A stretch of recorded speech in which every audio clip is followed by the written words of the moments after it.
Leeds, Leeds, Leeds. What is happening?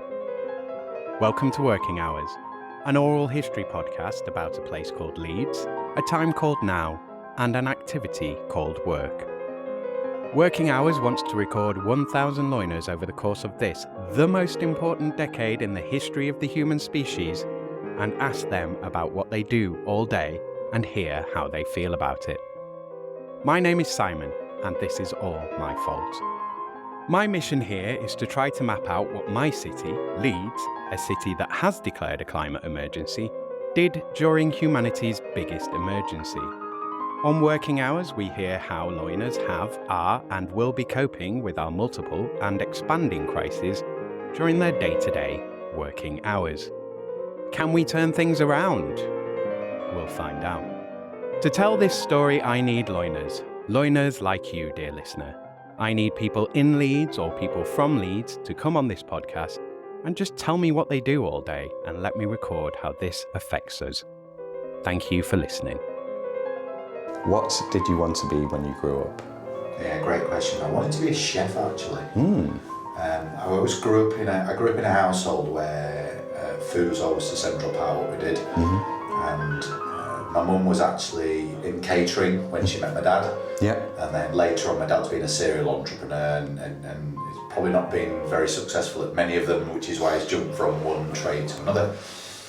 And then in the later years, when they became relatively successful, they finished up opening a restaurant in Leeds and had a couple of catering places. And they were always surrounded by food. And I had this fascination with food. I wanted to be a chef, but I probably realised quite early on in my journey that I was never going to be one of the best chefs. And for me, it was always a case of if I couldn't be the best in my trade, it probably wasn't right for me. That's a pretty brutal outlook. You're going to try a lot of things to have to. I think that's one of the things that drives me. I don't want to be. I always remember growing up. I had this kind of sweater, and it was called The Boy in the Back Row, and it was the one that stood out, and it was like a rugby team, and everybody had the same colour shirt, apart from the one on the back row that had a different colour shirt. For me, it's not about blending in with the crowd. It's being able to stand out, and if you can't do something that enables you to stand out, then what's the point? Yeah. Well, I mean, that's definitely the case in business, because you got to be unique. You got to be different from your competitors and so on. Well, in life as well, to be fair, whether you're dating or whether it's your friendship groups or whatever, if you're just going to be one of the crowd, you're not going to really stand out, are you? You're not going to make a name for yourself. So it's certainly very much my outlook in life. You're listening to Series 5, Episode 23, and to my guest, Gary King. This is another in-person interview recorded on the 3rd of May 2024. Hello, listener. Gary King helps business owners to have the freedom to choose where, when, and how they work. After 25 years in high-growth businesses delivering results at a senior level, Gary knew he could use his skills to help SMEs. A straight-talking, no-nonsense Yorkshireman, he now helps ambitious business owners create more time, more money, and more choice with a range of online and in-person programs. Gary's passion comes from bitter experience. When he started his business in 2010, he was regularly at his desk in the early hours doing expenses and missing his son's football matches just to keep on top of work, and the guilt that came with that situation was almost overwhelming. Having turned around his business and his lifestyle as a result, Gary now runs 3 successful businesses, and it's this experience he uses to help other entrepreneurs stop feeling guilty, start earning what they are worth, and giving them the ability to make choices about how they spend their time. Gary creates the freedom to choose. Gary says, I started Tendo because I was heartbroken that 95% of small business owners fail, and I want to change those stats. I'm driven by working with owner-managed small businesses to develop high-growth strategies and support them to take action and deliver the highest possible results. Gary is also the director of the Association of Business Mentors and sits on their executive team. Right. Let's do this. Episode 133 of Working Hours with Gary King. So what is it that you do now then? So I run two businesses. So I help SMEs to get better results. 95% of SMEs are failing, which is a heartbreaking statistic. And it's not just the business that fails, is it? It's all the consequences of that in terms of the impact on the family and the creditors and the rest of it. So I help those small business owners to build a better plan and to deliver that plan so they get better results, so they're more successful. On that, in terms of the 95%, where do you think the natural kind of fail rate should be? Because you would want it, I would expect it should be fairly high, because you do want a level of a lot of failures. Do you know what I mean? In terms of like sieving out the ones that are good and that are good ideas. And, a lot of things are going to fail in a marketplace. If you're a successful business and you're launching a new product, you can't always guarantee that the product will take off. Where do you think it should sit? Like how much, do you think it should be much like below 50%, or do you think it should be? Well, I think it's a difficult question, I know, but I don't know his answer. I don't think the failure rate should be anywhere near as high as it is. Yeah. And I think the reason for that is that a lot of people get into business by mistake. They maybe take a redundancy check and think, what next? Or maybe they've got this great idea, or they've seen friends and family be relatively successful, so they go, I'm going to give that a go. And for a lot of people, running a business, for them it's about flexibility and freedom. So perhaps they want to take the children to school and pick them up from school, and they run a business in between. Or so, if that business fails and that person then needs to go back into work where they're in more of a 9-to-5 job and they can't do the school run, and they're chasing jobs where there is inflexibility. And we know that flexibility is improving as we go along, but there's still a lot of inflexible kind of jobs out there. Then I think it's not just about the kind of financial impact, it's about the freedom they're losing in being able to support the family unit. So I think for me, obviously, as well, when you're running a business, it creates entrepreneurialism in terms of innovation and thinking and having to kind of learn as you go along, which I don't think you always are driven to do that if you're employed. Yeah, I think one of the problems there is it's very difficult when you're in an employment environment. A lot of the time you're very much in a what do I have to do mode. You're waiting to be told, and then you go into business for yourself where you have to tell yourself what to do and you have to make sure that it's all done, and I think that can be difficult. And also, like, what to prioritise on, like, where should you be focusing first? Yeah, I think, but to answer your question, I think the failure rate, perhaps if it was no more than 50%, I don't think it should be any lower than that, but at 50%, that's generating a lot more jobs, it's generating a lot more GDP, it's giving a lot more flexibility, creating entrepreneurialism and innovation and thinking. So for me, I think if we can improve that in terms of the impact on the families and the creditors and the supply chains, the whole kind of UK business infrastructure is going to be a lot more buoyant. I just want to stay on this a little bit just to kind of pick your brains. Is it a skills thing? Are people is it that people aren't paying attention to the balance sheet? They're more following their dreams and not looking at the numbers kind of thing? Or is it...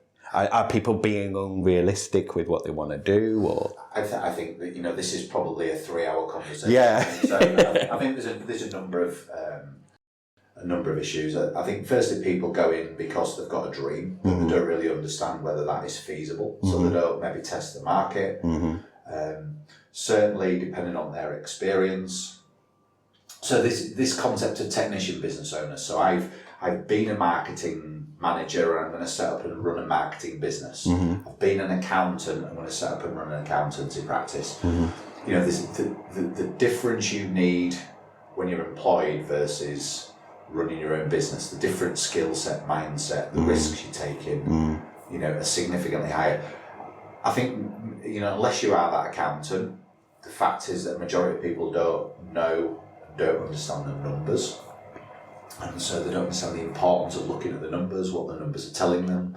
They then go and find an accountant. The number of posts I see, and I beat this drum all the time, the number of posts I see saying, can anybody point me in the direction of a cheap accountant? Well, why would you buy a service that's so important to your business on the cheap? And it's because people don't understand the importance of the numbers. So they're buying a service on the cheap, and of course then they're not looking at cash flow, they're not looking at margins and profitabilities, and that's where it goes wrong.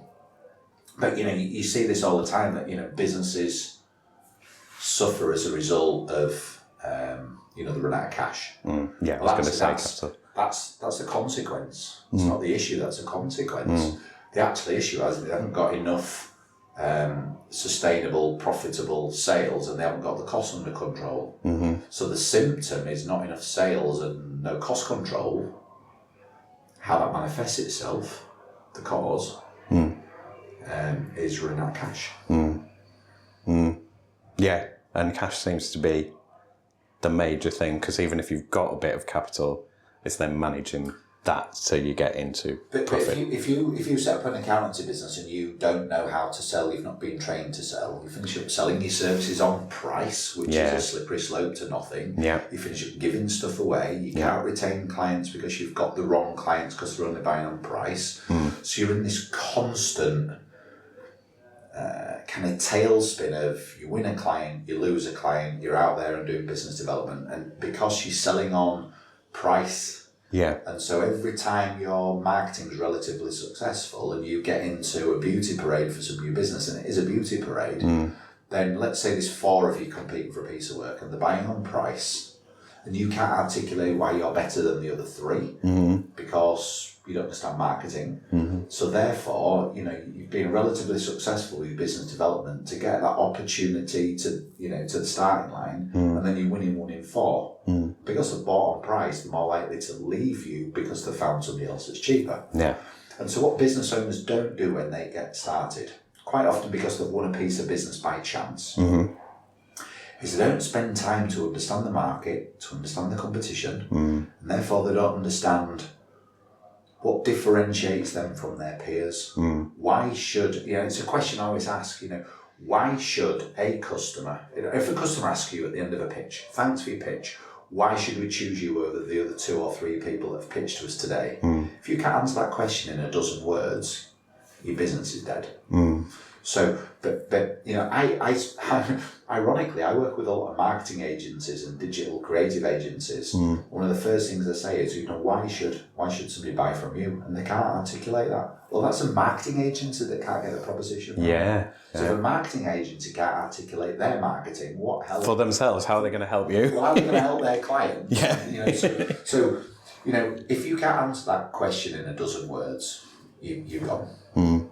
So business owners don't take time to understand the proposition. They don't take time to understand the target market. They're very much spray and pray. They don't understand why they need to build a strong brand and a strong reputation in their marketplace. So leads aren't naturally coming to them. And they don't understand the numbers. So they've got a little bit of business, but they're constantly in this business development cycle of win it, lose it, win it, lose it. And it's hand to mouth. But they're not looking at the numbers, and they don't look at the numbers because they don't understand them. They don't look at the numbers because they've abdicated responsibility rather than delegated responsibility. So they think, I've given it to an accountant, wash my hands of it, never need to worry about it. Because the accountant's getting paid, the pittance, so they're not proactive. So they're not coming along and saying, you're running out of cash here, buddy, what do you want to do? Or offering advice or building up their service because they don't expect you to buy any more from them. Yeah. Or very much, there's a lot of professional services organisations are stuck in a way that they used to do business 20, 30 years ago. So they're not proactive. So many of these things, they're just telling you to do the same thing that everyone else is telling you to do. And it's like, none of that works. Well, I remember a guy came to me, he was on one of my peer groups a number of years ago, and he'd gone radio silent, and I managed to track him down. I says, you've gone radio silent, what happened? He says, my business went pear-shaped.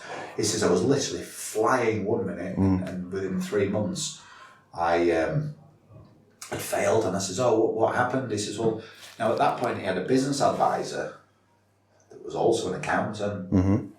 And his business advisor, so his mentor, was also an accountant, so you'd think that's a great combination. He ran out of cash.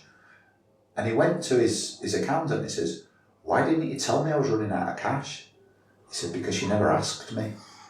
And I'm thinking, whoa, But you're not paying me for that service. Well, at what point did we lose the common decency of saying you've got a problem here, buddy? Because what that accounts... He's paying you for a service, and you can see how much money he's got. Do you want to keep getting paid? Well, exactly. So if he fails, not only does that business fail, you lose a client. Yeah. So this is the problem: is that they don't understand the numbers, they abdicate responsibility around the delegate, or quite often they know the numbers are not very good, so they won't look at them because they're embarrassed. So they put their head in a proverbial bucket of sand and think the problem's going to go away, and it doesn't. And then the inevitable happens. I was speaking last week to someone in banking, financial services, and they do a lot of SME investment and funding loans and so on. And I was saying to him about, do you think this, like, it's much, much easier to start a business now than it ever has been? You literally can just go to company's house and pay 12 quid and register something. Like, that is good in a lot of ways. More people can come in, but you don't have that. Like, if I think to the 80s, even to the 90s, the way that I would be thinking about starting a business then is you put together a business plan and you go to a bank or you go to somewhere that's going to give you capital, startup money, a loan, investment and initial capital seem to be a part of the plan. And it doesn't seem like that's there now. What do you think on that? Yeah, I'm a massive advocate for saying that businesses should be given a greater opportunity to succeed. Now, you can't drive a car on the road without a provisional driving licence or a full driving licence. You can drive it with a provisional driving licence with somebody that's qualified and experienced at the side of you for a period of time. But then ultimately you need to be able to drive yourself, you need a driving licence. You don't need any skills or experience to be able to set up a business. And yet 12 quid or whatever it is, there's over 1,500 new businesses being registered at Companies House every single day, 7 days a week, 365 days a year. That's a lot of businesses. Now, 95% of those are going to fail. So 1,500, 1,600 businesses today will be registered at Companies House. Of those, 95% are going to fail at some point. Approaching 60% are going to fail in the first 3 to 5 years. Yeah, so 1,000 of those businesses are going to fail in the next 3 years. 1,000 today, 1,000 tomorrow, 1,000 the day after. So for me, is there not a scenario where we can get those businesses and say, before you're able to get a bank account or before you're able to be fully registered at Companies House, you need to go on this course or this programme and you need to be taught the fundamentals of cash flow forecasting, calculating margins, what the elements of a business plan should be, what is your proposition, who is your target market. Now, I'm ignoring the fact that somebody's got to deliver that and therefore somebody's got to fund it. Yeah. But if you think, let's just look at this from a government point of view, and I don't want to get political in any way, shape or form, but the consequences of that 95% failure financially is huge. Could we not redirect some of those funds into giving startup businesses a lot better step up? Now, I've been part of an organisation that's been one of the delivery partners for the Help to Grow scheme. So the Help to Grow scheme, if you've heard of it, was a Rishi Sunak initiative when he was Chancellor. He carried that over when he became PM. And it's to deliver effectively a business mentoring, business planning process to approaching 25,000 small businesses across the UK.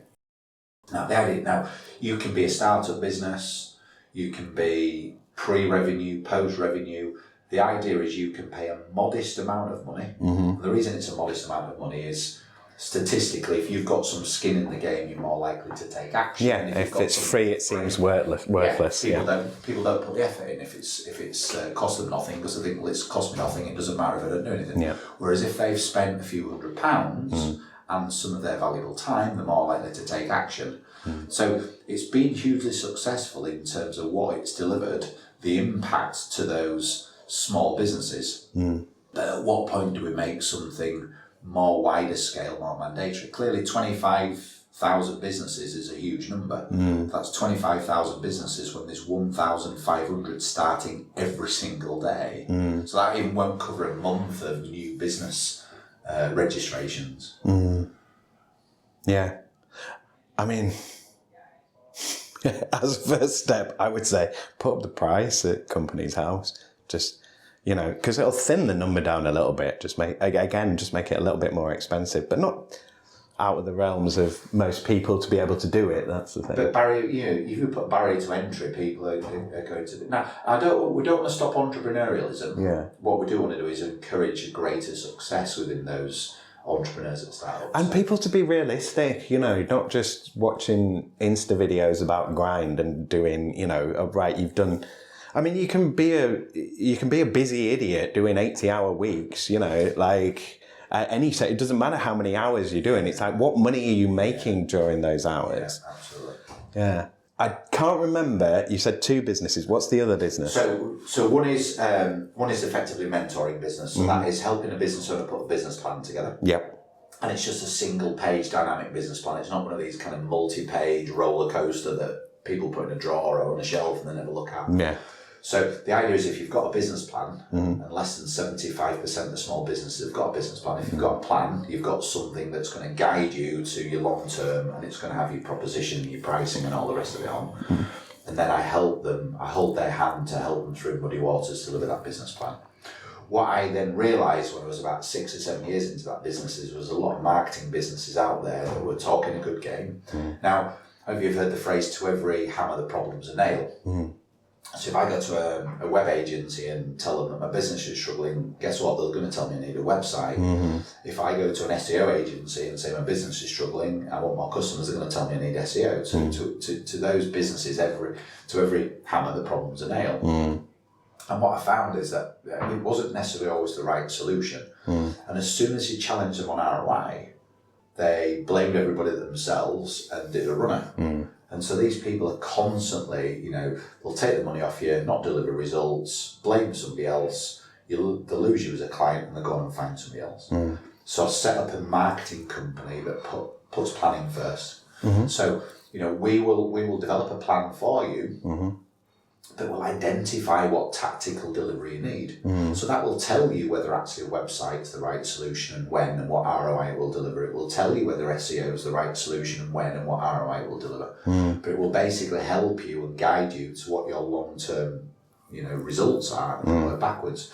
So it's a marketing business that works with those same SMEs to help them sharpen up their proposition, their target market, their brand values, their customer proposition, just really help them deliver more sustainable sales and marketing results to help them grow. Yeah, because you get that thing, with a lot of the less good sort of marketing agencies where it's just about, look, we made likes go up or whatever. It's like, but what does that mean? Has that turned into sales? Has it translated into something that's value for us? Like, more likes is nothing, Well, that was one of the first experiences I had with a marketing company. I insisted that they produced a report at the end of the month with some KPIs on. So the first month of investment, and the report came through, and it said, you've had 8,800 Twitter impressions this month. Great. I went, great, my phone hasn't rung. Yeah. And she looked at me like she didn't have a clue what I was talking about. Yeah. And she says, well, what do you mean? Because that's enough for most people, isn't it? It's like, number went up, great. But who needs validation? I need the phone to ring. Yeah, I need money. I need to buy your services. Can I spend money with you? Yeah. And actually, I did a conversation with her to say, I couldn't care whether I've got 8,000, 8 million or 8 Twitter impressions. What I want to know is what activity is going to make my phone ring. And this continued throughout the year. And look, was it partly me? Was it partly them? Who knows? But that was one of the reasons. And what we do every single month is we've got a KPI report.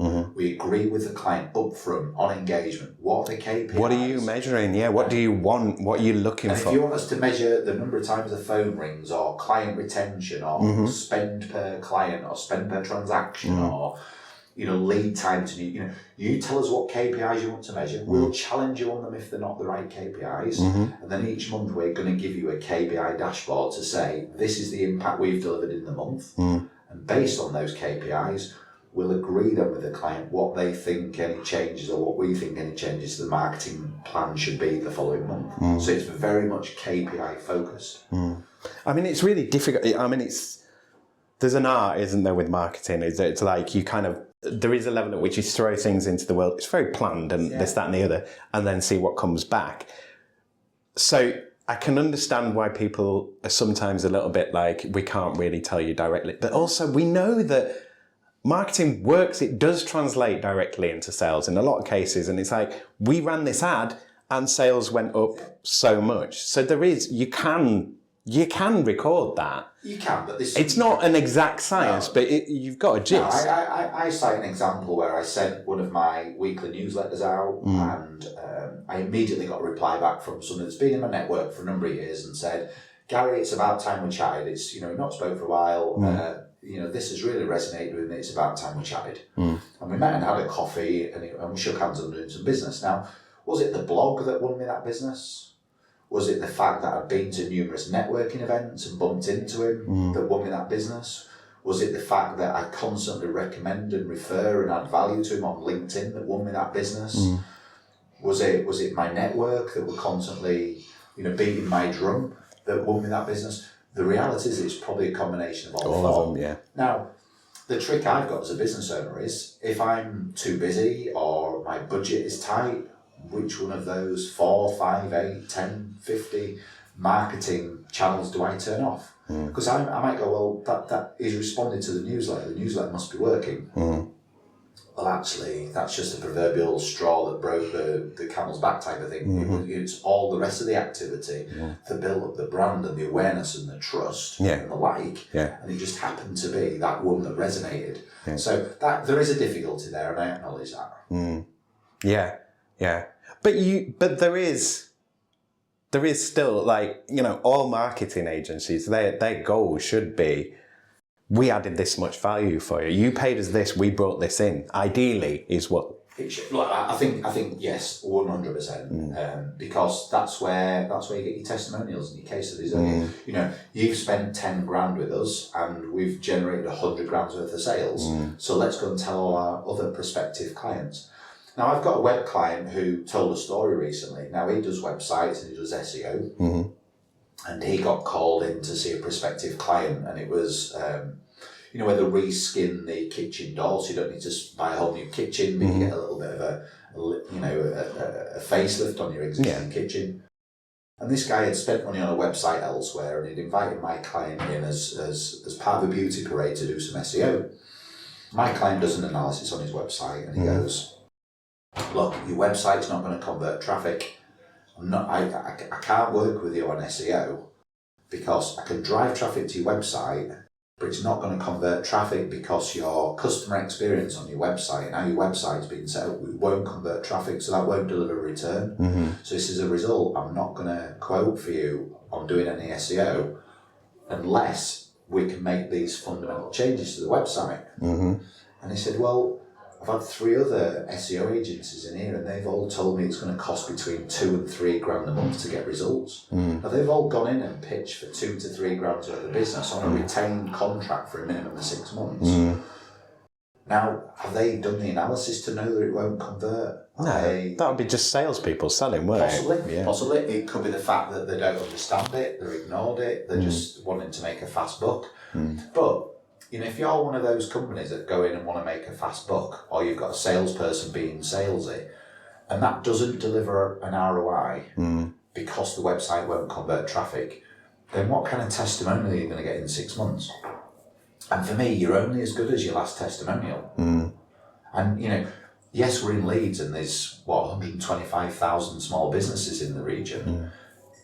That isn't a massive population, and it doesn't take long for 1 or 2 people to start saying, oh, we worked for that agency, we didn't get very good results. It becomes kind of ambulance chasey, doesn't it? Because you're just going for all the small businesses that you're hoping are going to fail so you can get the next one. Well, it can, but what happens is that reputation catches up. Oh, yeah.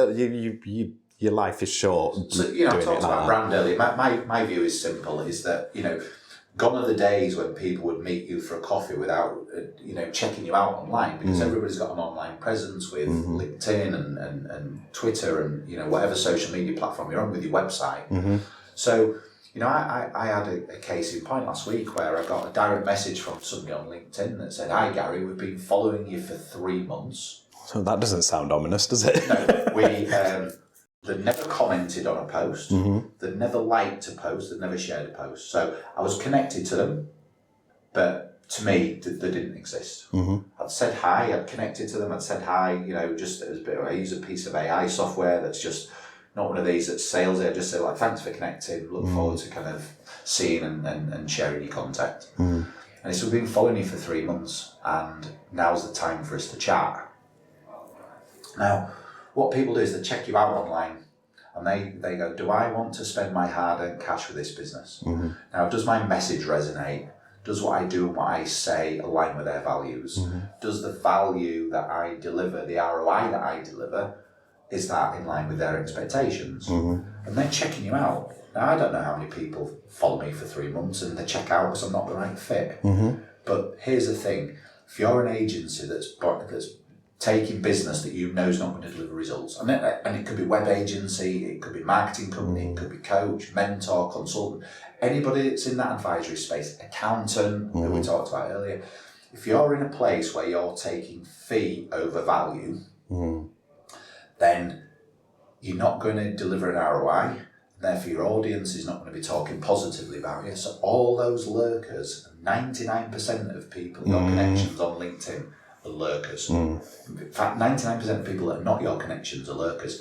They're looking to go, will I get an ROI from working with this person or this business? And if the answer isn't a resounding yes, then it's a resounding no. So for me, when somebody contacts me on LinkedIn, I know that all of my content that I'm pushing out, all of the testimonials that I share, all of my network that are talking positively about me, are helping them to build a brand and a picture of whether I can deliver value or not to them. And when the answer to them is, we think that's highly likely, that's when I get the message that say, come out of coffee. Now, if you're not delivering value, the message that you're putting out to your audience isn't a positive one. And this is what small businesses don't understand when they're taking fee over value. Well, it's that... How do I want to phrase this? But it's very much a mentality of just taking the money, sort of thing, like you say, the fee sort of thing of, but not.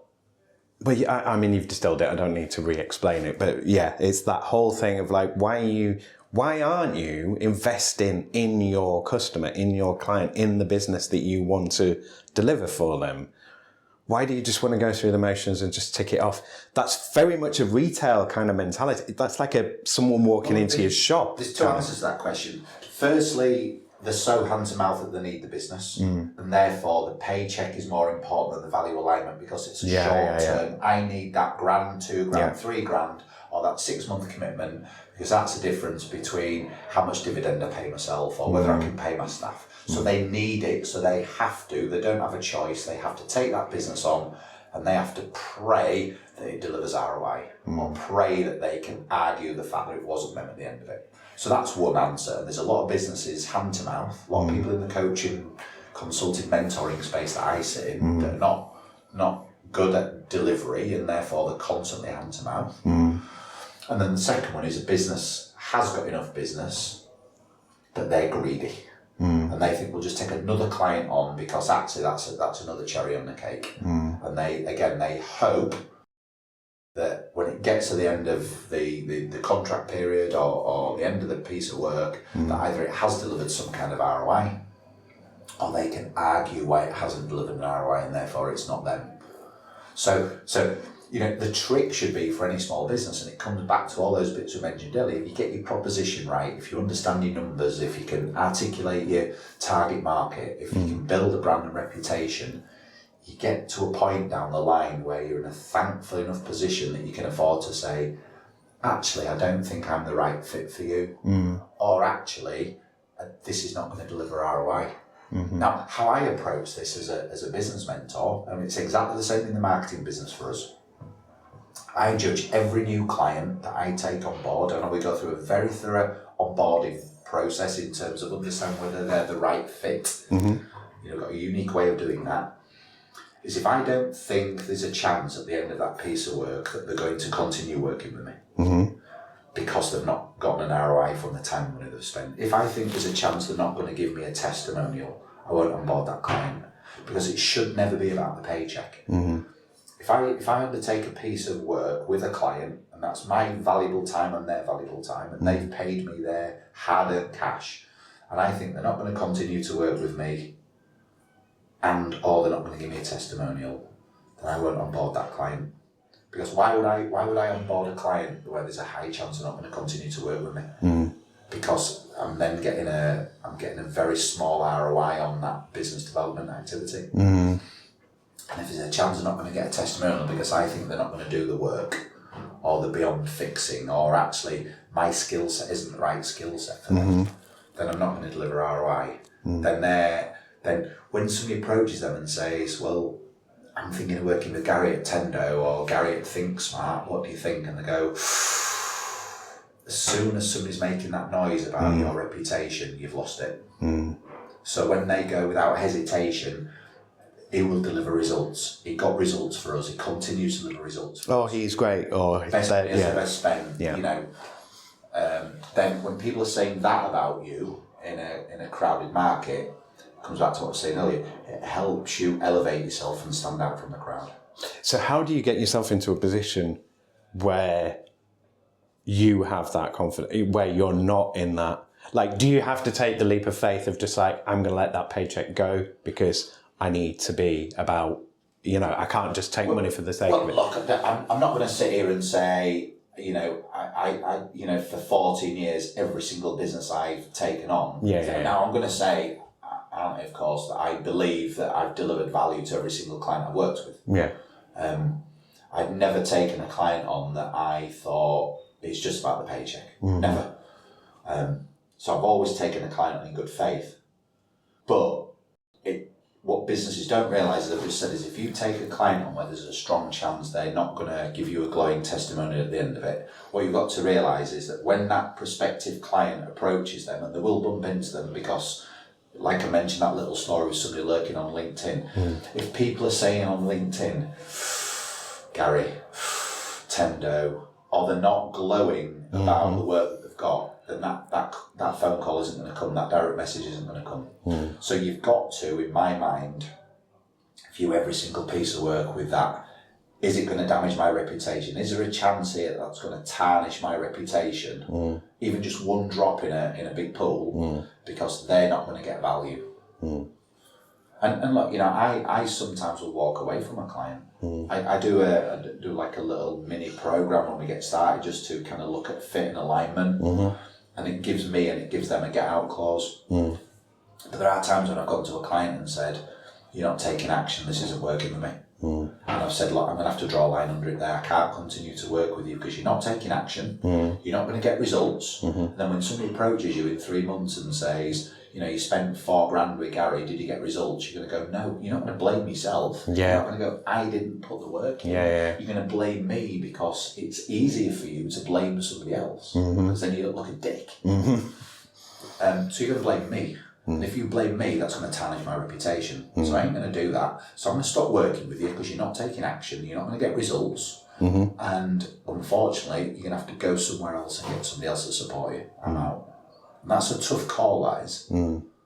I'm assuming that some of that is, amount of time, because you've had those jobs, you've had that time, you've had the clients to build that reputation. So it's easier now than it would have been a few years ago, but I get the impression you would have still done the same thing a few years ago. Look, obviously experience is great, isn't it?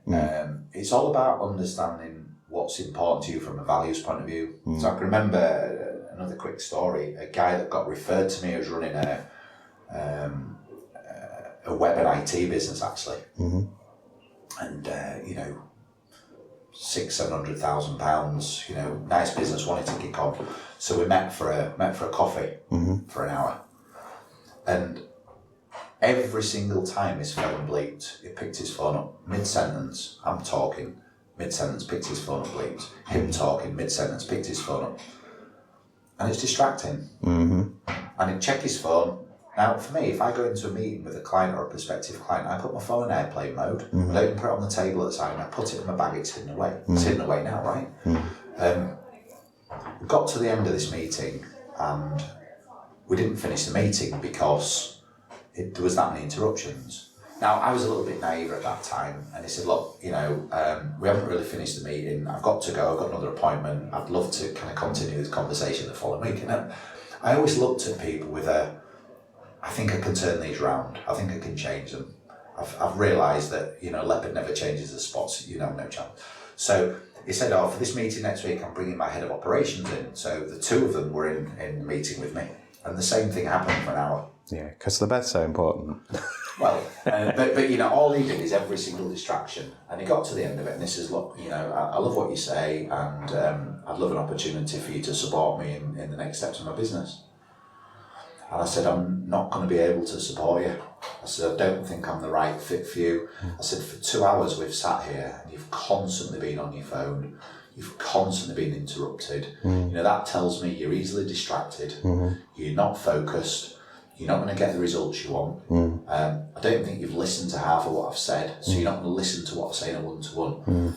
It's not my fault. I've got 6,500 unread messages in my inbox. Are any of them sales? So I'm going to think, look, he's blaming his inbox for why he's distracted. I can't get my head around 6,500. I can't get my head around 6 unread emails in my inbox, if I'm honest. But I just thought, there's no way I can deliver to this guy. There's no way that he's ever going to be so focused in a meeting that he's going to turn his phone off, get rid of distractions. And even if he turns his phone off in the meeting, is he going to go away from our one-to-one intervention and he's going to put time in to implement what we've agreed? Or is he going to be distracted? Just going to turn up, listen, then leave. So I just said, I'm out. And he said, you can't sack me, I'm a client. I said, well, you're not actually officially a client because you've never paid me any money. And I can choose, thankfully, who I do business with. I said, I'm not the right fit for you, but I do wish you all the best in your journey. I don't know how he got on. I won't go into the rant that I was going to go into there, but I'm going to move us on to the next question. So, how did you get into it? That's an interesting question. So my first job was in a manufacturing business. Okay. It's a large business. It was a 40-50 million turnover business. In Leeds? Or? It was in Leeds, yeah. number one in the market. And I finished up getting promoted 2 levels in the business in my early 20s. So I went from being an apprentice manager, if you like, to being a departmental head with 45 people at 24 years old reporting into me. So you just below factory manager, or? Well, no, I was actually in the office side. Yeah. So I was heading up the whole customer service function. Okay. Yeah. So 45 people reporting into me at 24. I was very green, very naive, but I was thrown in at the deep end. And obviously part of getting a team and a department from A to B is about understanding what the plan is. It's about supporting those team members in getting them focused and aligned and clear on the goals. A degree of it's about looking at the numbers and the plan. So I kind of got into mentoring, if you like, without realising that was mentoring, and it wasn't really called mentoring, it was just leadership for me. So within that business, I then finished up heading up 3 or 4 different important departments. So I'd gone into a department where we'd had 6 or 8 customers in the UK, decided to sever our links with the distributors that were our customers, go direct to the end users. So we went from kind of less than 10 clients to 600 clients overnight. And it was, we need something to go in and sort the team and infrastructure out. I fixed that after a couple of years, and they said, we've got another department that needs fixing, can you get parachuted in there? So again, I'd go in, I'd look at the team, look at the structure, the plan, the finances, and I'd develop a bit of a plan, and I'd hold the team to account and mentor them and deliver that. And so, that proved to be very successful. I then left there, and I took a stepping stone with one of their competitors to go into a corporate role, into a FTSE 100, 2 billion turnover organisation. And at the back end of the 10 years I spent in that business, I was basically getting parachuted into standalone autonomous businesses that were struggling. Now, in a 2 billion turnover business, as you can imagine, there's many, many smaller businesses at the bottom of their portfolio that are very important to them, but they don't get the attention that the big wigs want to put. They want to give their attention to the 1, 2, 300 million turnover businesses, not the 5 million, 8 million. So I was getting parachuted into these small businesses. So, for example, a 5 million turnover business that's losing a lot of money, Gary, go in and sort that out. 2 years later, it's turning over 8 million, it's making £1 million. Great, turn it around. So again, put the plan in place, looked at the finances, made some tough decisions, mentored the key members of the team, got everything pulling in the right direction, got the results pulling through. That's when my boredom kicks in. It's not challenged now. No, but for me, I think I go in there and I fix something, and when things are starting to work well, I hand it over to somebody else to run the next level. Yeah. So I was always mentoring. I was always strategic planning. I was always looking at the numbers, and in 2010 I got the opportunity to leave, and actually I got into it by chance. So I'd left the business. I didn't have a clue what I wanted to do, but what I did do, I noticed in 2000, because it was a recession then, wasn't it? 2008, 2010 was a banking crash.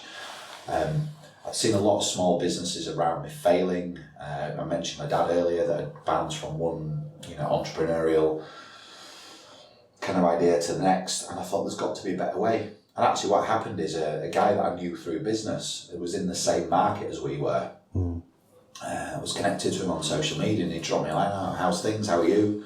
I said, I'm really good. How's work? He says, well, I'm not working anymore, I've left there. He says, well, we want to get into the UK market. They were an Italian business, actually. We want to get into the UK market. Now, I'd looked at potential collaboration with them, but the board had said no, they're a competitor. Even though I didn't see them as a competitor, I thought they would complement our range. So he said, look, we're still looking to get into the UK market. He says, you know the customers, you're on the patch, you know the market, you're free. Is there any chance I can fly you to Italy next week and wine and dine you for a few days and talk about you working for our business? Well, I'm not going to turn that down. Absolutely not. I left on the Friday. This was a Sunday night. Yeah. 2 days later, I'm on a plane to the east coast of Italy. Nice. Late that night, I'm sat there having this nice glass of wine and a bite to eat, and the next day he takes me to the factory and says, look, I want you to work for me.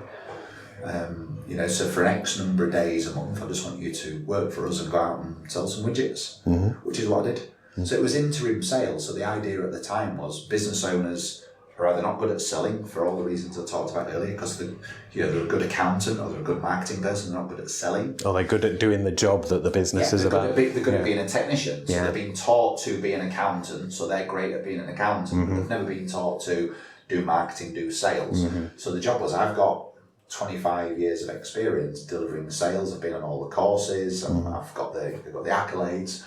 I could be that salesperson on a portfolio basis for that SME that either can't sell or it's not getting to the top of their to-do list because they're doing all the things that come with running a business. So I started out doing interim kind of sales management. What I realised when I got about 2 years in is the reason that they weren't selling as well as they could do, other than the reasons I've just outlined, is that quite often the proposition wasn't clear. There's a common theme here. The proposition wasn't clear, the messaging wasn't clear, the brand wasn't clear. So what I started to do is say, look, I can work with you on a portfolio sales basis, but before we do that, we're going to need to develop this kind of sales and marketing plan. And we need to get your proposition clear. We need to understand who your target market is, what's the ROI, what's the brand and proposition, what are the margins. So start working with them on some of the fundamentals of that kind of business plan and that sales and marketing plan. Then I'd help them with the delivery. But what they do is they develop that plan and they'd stick it in a drawer, collecting dust, because people don't like plans.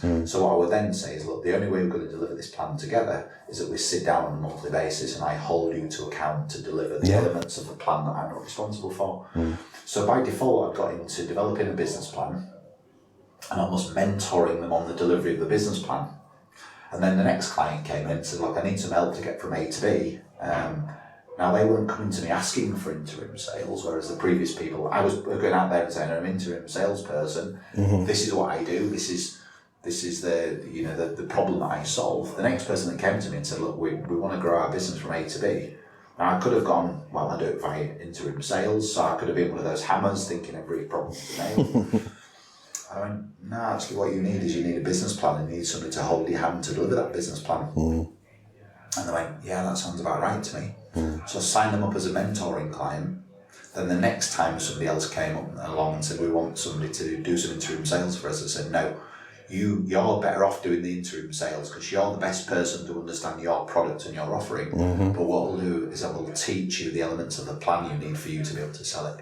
So after about 2 years, I'd almost transitioned from, in fact, I had fully transitioned from being that interim sales director, sales manager, into kind of business strategist and business mentor.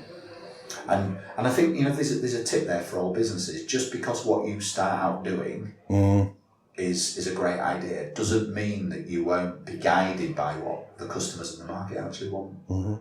Well, and a lot of the time you don't really know, and I'm sure you've encountered this, and I've definitely heard other business owners sort of say, you don't always know what your business is. Like you said, it sort of starts out as one thing and then becomes another thing because this is the thing that sells. It's like one part of your offer becomes the thing that's like, that's what the market wants. That's what they need. Give me that. The rest of it, get rid of. But this one thing out of all of that offer that you did, yes, please.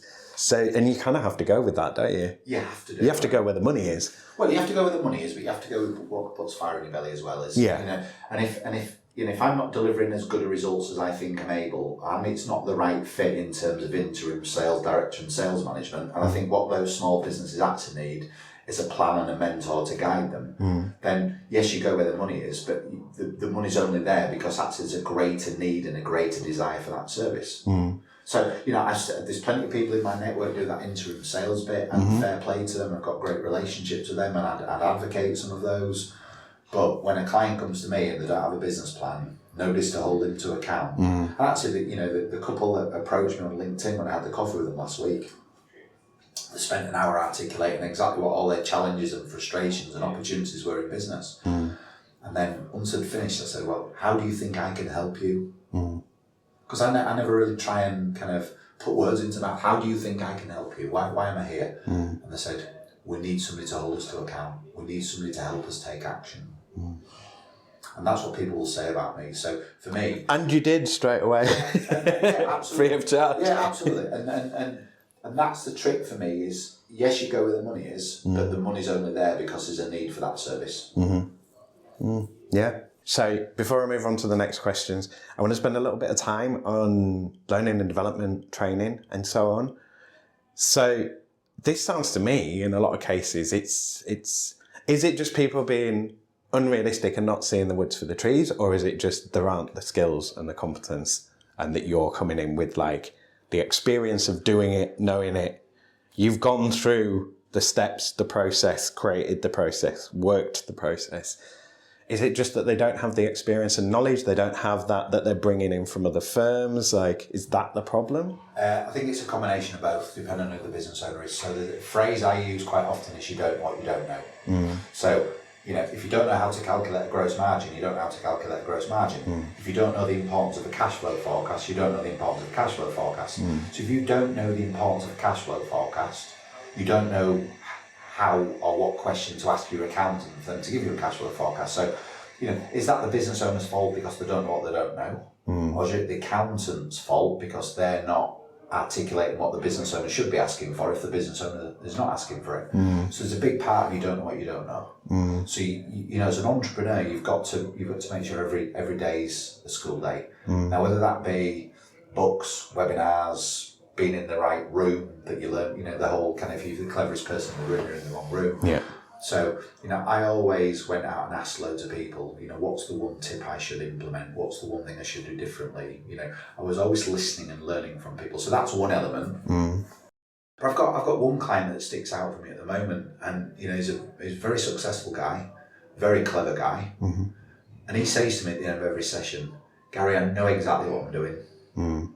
Now, I'm a sounding board. Somebody will come to me and say, I've got an idea, I've got a concept, I've got frustration, they bounce it off me, and I use my kind of experience of over 30 years to tease out what they know, what they think the answer should be. And when we come to the end of where they don't have the answer because they've never been down that path, or they don't know what they don't know, I will give them the benefit of my experience from my 30 years as a mentor, and say, here are 2 or 3 areas that we should try. So that's kind of one way.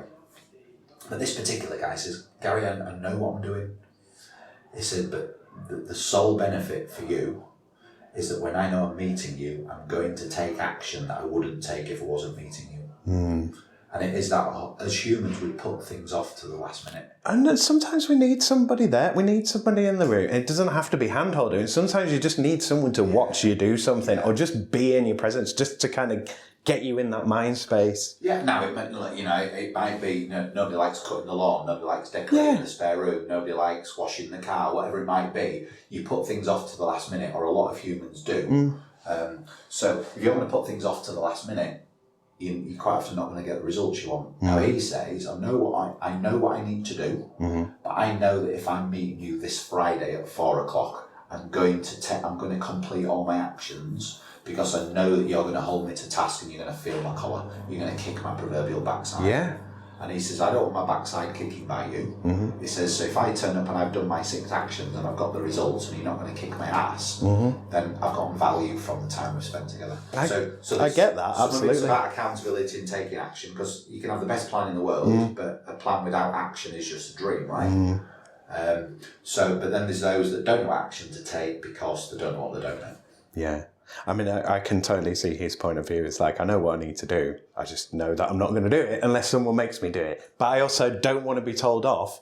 But that's why I need somebody here to come and tell me off if I'm not doing the things I'm supposed to do. And going back to messaging, a lot of my audience, ex-clients and even people that have not been clients, will say, Gary, straight talking is very to the point, typical Yorkshire traits. Is straight talking is to the point. So I will call people out. If they've not done it, or they're giving me bullshit, I'll call them out on it. Because what's the point? I'm not there. You're wasting your time. You're wasting my time. It comes back to the testimonial. I'm not going to pat you on the head if you need a kick up the ass. I'll pat you on the head and I'll put my arm around you and say well done when you deserve to be well done.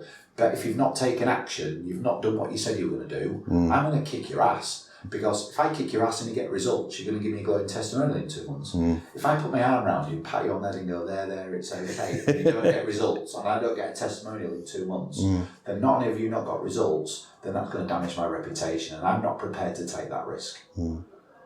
So I've got to be a tough cookie. No, but again, that's what it requires. And that's the position that you're filling. It's not like you're selling yourself as like, I'm going to make everything comfortable and fluffy for you and stroke your ego. There are other places where you can get that. And look, it's experience as well. A big part of being, a successful business mentor, not me, just anybody, is being able to understand and empathise. Sometimes a client will come up to me and say, look, this has just happened this month. And with all the best will in the world, I haven't had a chance to do 3 of these sections. So, I can go in with my, my size 10s and I can go in heavy-handed, and it's inappropriate to do that. So a strong pattern. And actually, I had a couple of ladies approach me to work with them recently, and they said, look, we're not in a position to undertake 100 actions a month. One of our concerns about working with you is, are you going to be too, you're going to be driving us to the this, driving us to that. We're both young mums, we've got young families. What's important to us is work-life balance and lifestyle, and we don't want to build a multi-million pound business at the cost of family life and family time. So we're concerned that you're going to be driving us too hard. So no, the starting point is understanding what success looks like. And if what success looks like to you is being able to do the nursery run or the school run or have every other Friday off to take the weekend away, then that's what success looks like. We'll build a business that allows you to achieve that. And that's looking at the numbers again, isn't it? It's like, how many clients do you need to have to give you that lifestyle that you want? And like, how realistic is that? And how much do we need to mess around with the figures to make that happen? But it's understanding when to put my arm around somebody. And understanding when to kick them up the backside. And part of that is just from experience, understanding and listening to what's the temperature of the water, what's really going on. So you really looking. So are you kind of, the business plan's there, you put it to one side and you listen to the client, and then you'll look at it. So let's either everyone. So you're working with the person first. So it's not like you look at the business plan and go, this is viable, I want to work with them. Yeah, so you're dealing with the person, you're dealing with the individual. So you would you would strategize and mentor the business and more coach the individual, if you like. because coaching and mentoring, there's a strong overlap. There's a different skill set. There's a strong overlap. The first part of every intervention I have, whether it's an hour long, an hour and 15 long, 2 hours long, the first part of any intervention is what's been going on. And if it's one-to-one or it's one-to-team. So like I was with a team last week where it's a multi-million pound business. They've got some very, very high growth plans. We're in a meeting with 6 or 7 of the senior team. What's been going on? How's April been? What's worked? What hasn't worked? We literally spent about 45 minutes on that section before we even open the plan. Because I want to know what the temperature of the water is. I want to know how somebody's feeling, what frustrations they've got, what they're excited about. My job is to kind of mentally know all those little golden nuggets. Well, you're also looking for the things that... You're looking for the off-balance sheet truth, I guess, of okay, these are your imagery, your presentation of the thing. What's the reality? The balance sheet, the P&L, tells us what the impact is. Doesn't tell us what the cause is. Yeah. So it might be that I'm listening to somebody that's got a people issue in the team. It might be that I'm listening to somebody else that's got a process issue in their department. Now we've got a process issue. It's delivering bad customer service and potentially lower than desired profitability. If we've got a people issue, it's the same. So how are they measured? They're measured on the P&L and the balance sheet. So I'm spending that time listening to what the temperature of the water is, listening and observing the direction of travel and going, well, there's a people issue there, there's a process issue there, there's a couple of dots not joined up there. So then when we open the business plan and we get into the tactical delivery of what needs to be done next month, we're tackling that people problem, we're tackling that process issue, we're joining those dots up. Because those ultimately will bring the numbers back. So for me, it's a big part of every intervention from what I do is about listening and empathising and understanding. And then, now we know what we're playing with, we take action. Which is what audit means, isn't it? Listen. Correct. So let's move into the questions. We might come back to some other stuff a bit later on.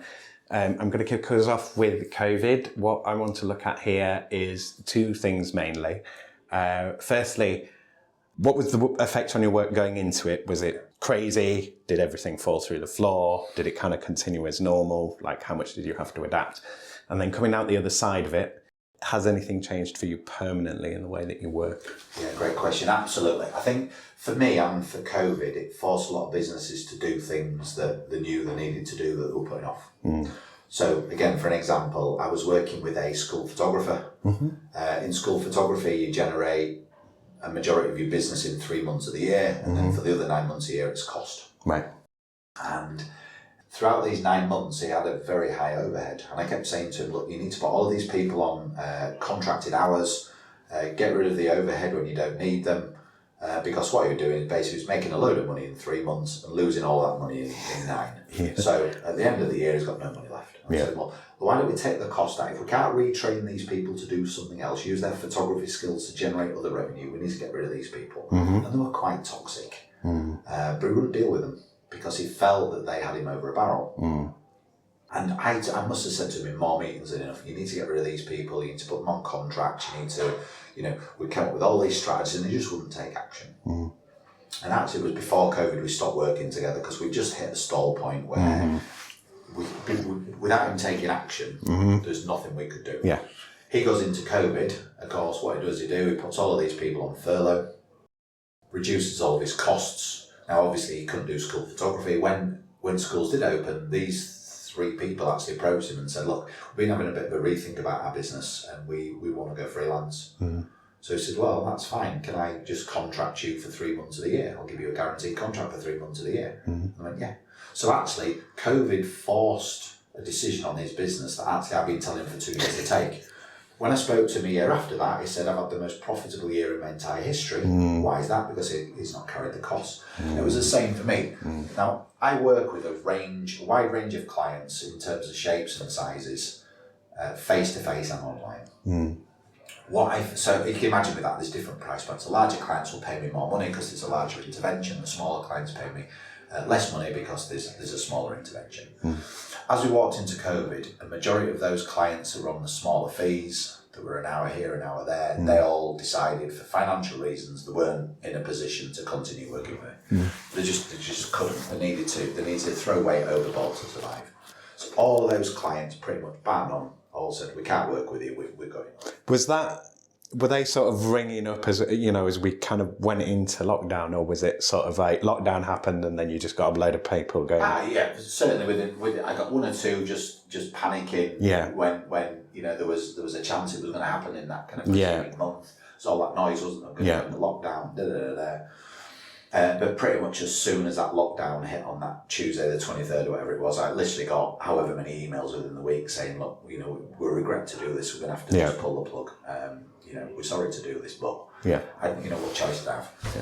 What I found is the larger clients, the higher fees, there was two approaches. Some said, actually, we need you more than ever. Yeah, because we're now going into panic mode and we haven't got a clue what to do. We need somebody to hold our hand and guide us through muddy waters. But what we will have to do is we'll have to move our face-to-face sessions to online. Now, I've been using Zoom for 2 years before lockdown. When lockdown, people going, Zoom. I think Zoom went from 10 million subscribers to 200 million subscribers. Pretty much I'd never heard of it before until lockdown. I've been using it for 2 years. So I've got clients all over the place.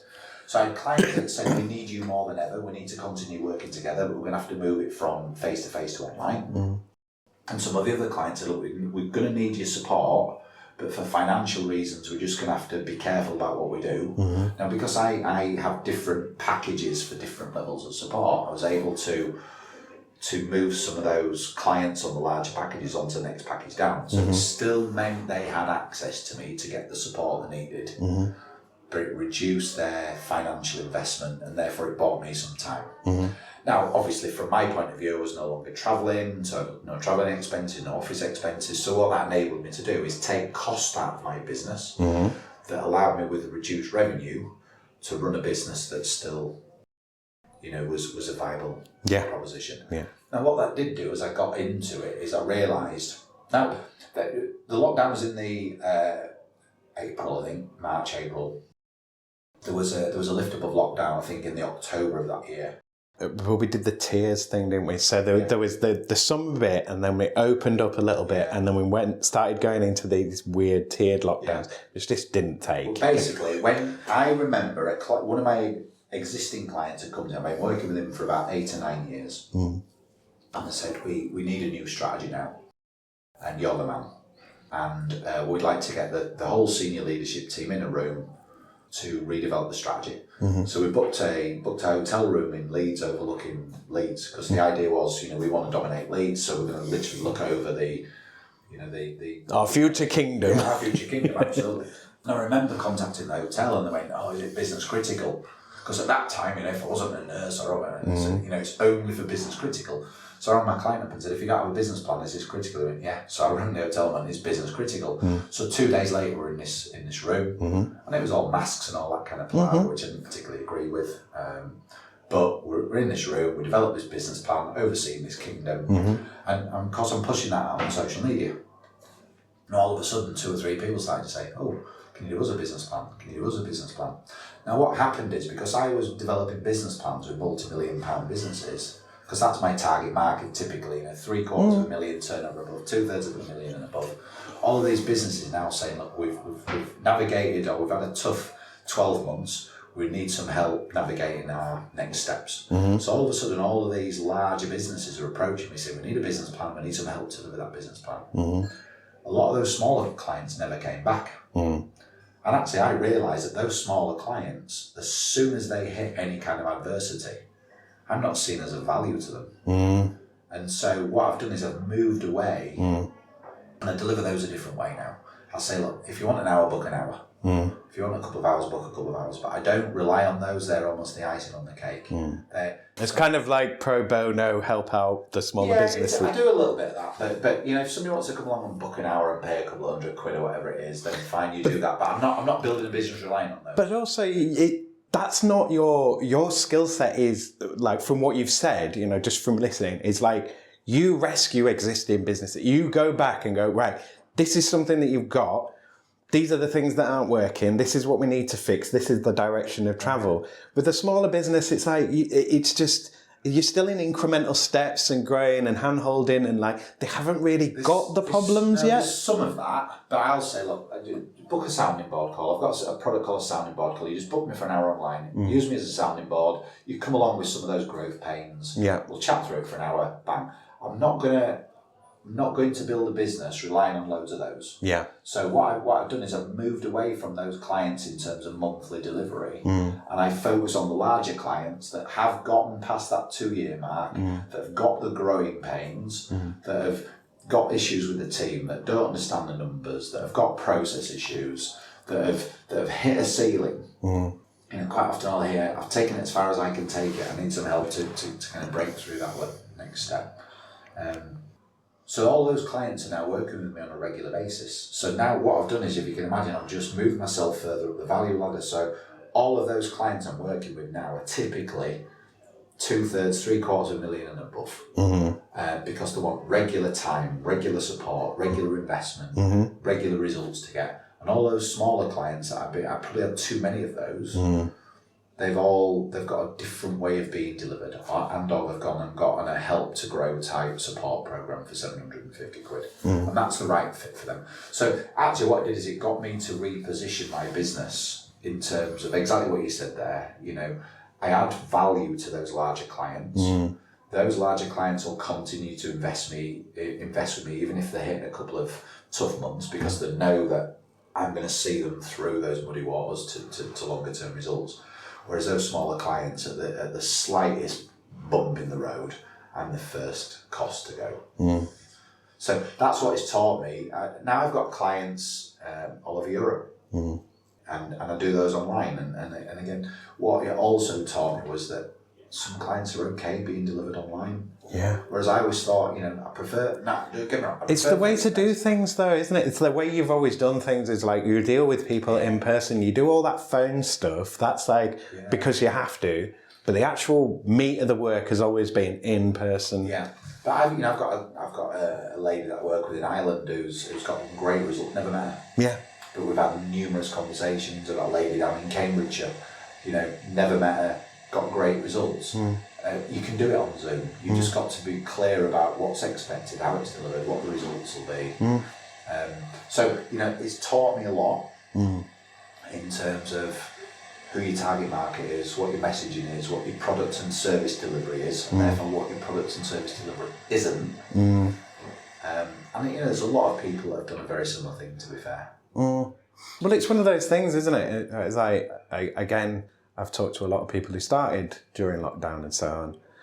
And people that started business, and a lot of businesses started, obviously, most of them fail, but the ones that are still going, sometimes they forget you started in really, really adverse conditions and you're still here. That's a really good sign. Like, you're doing something right. I started in a recession. Yeah. Now, do you remember the gold rush, 1842?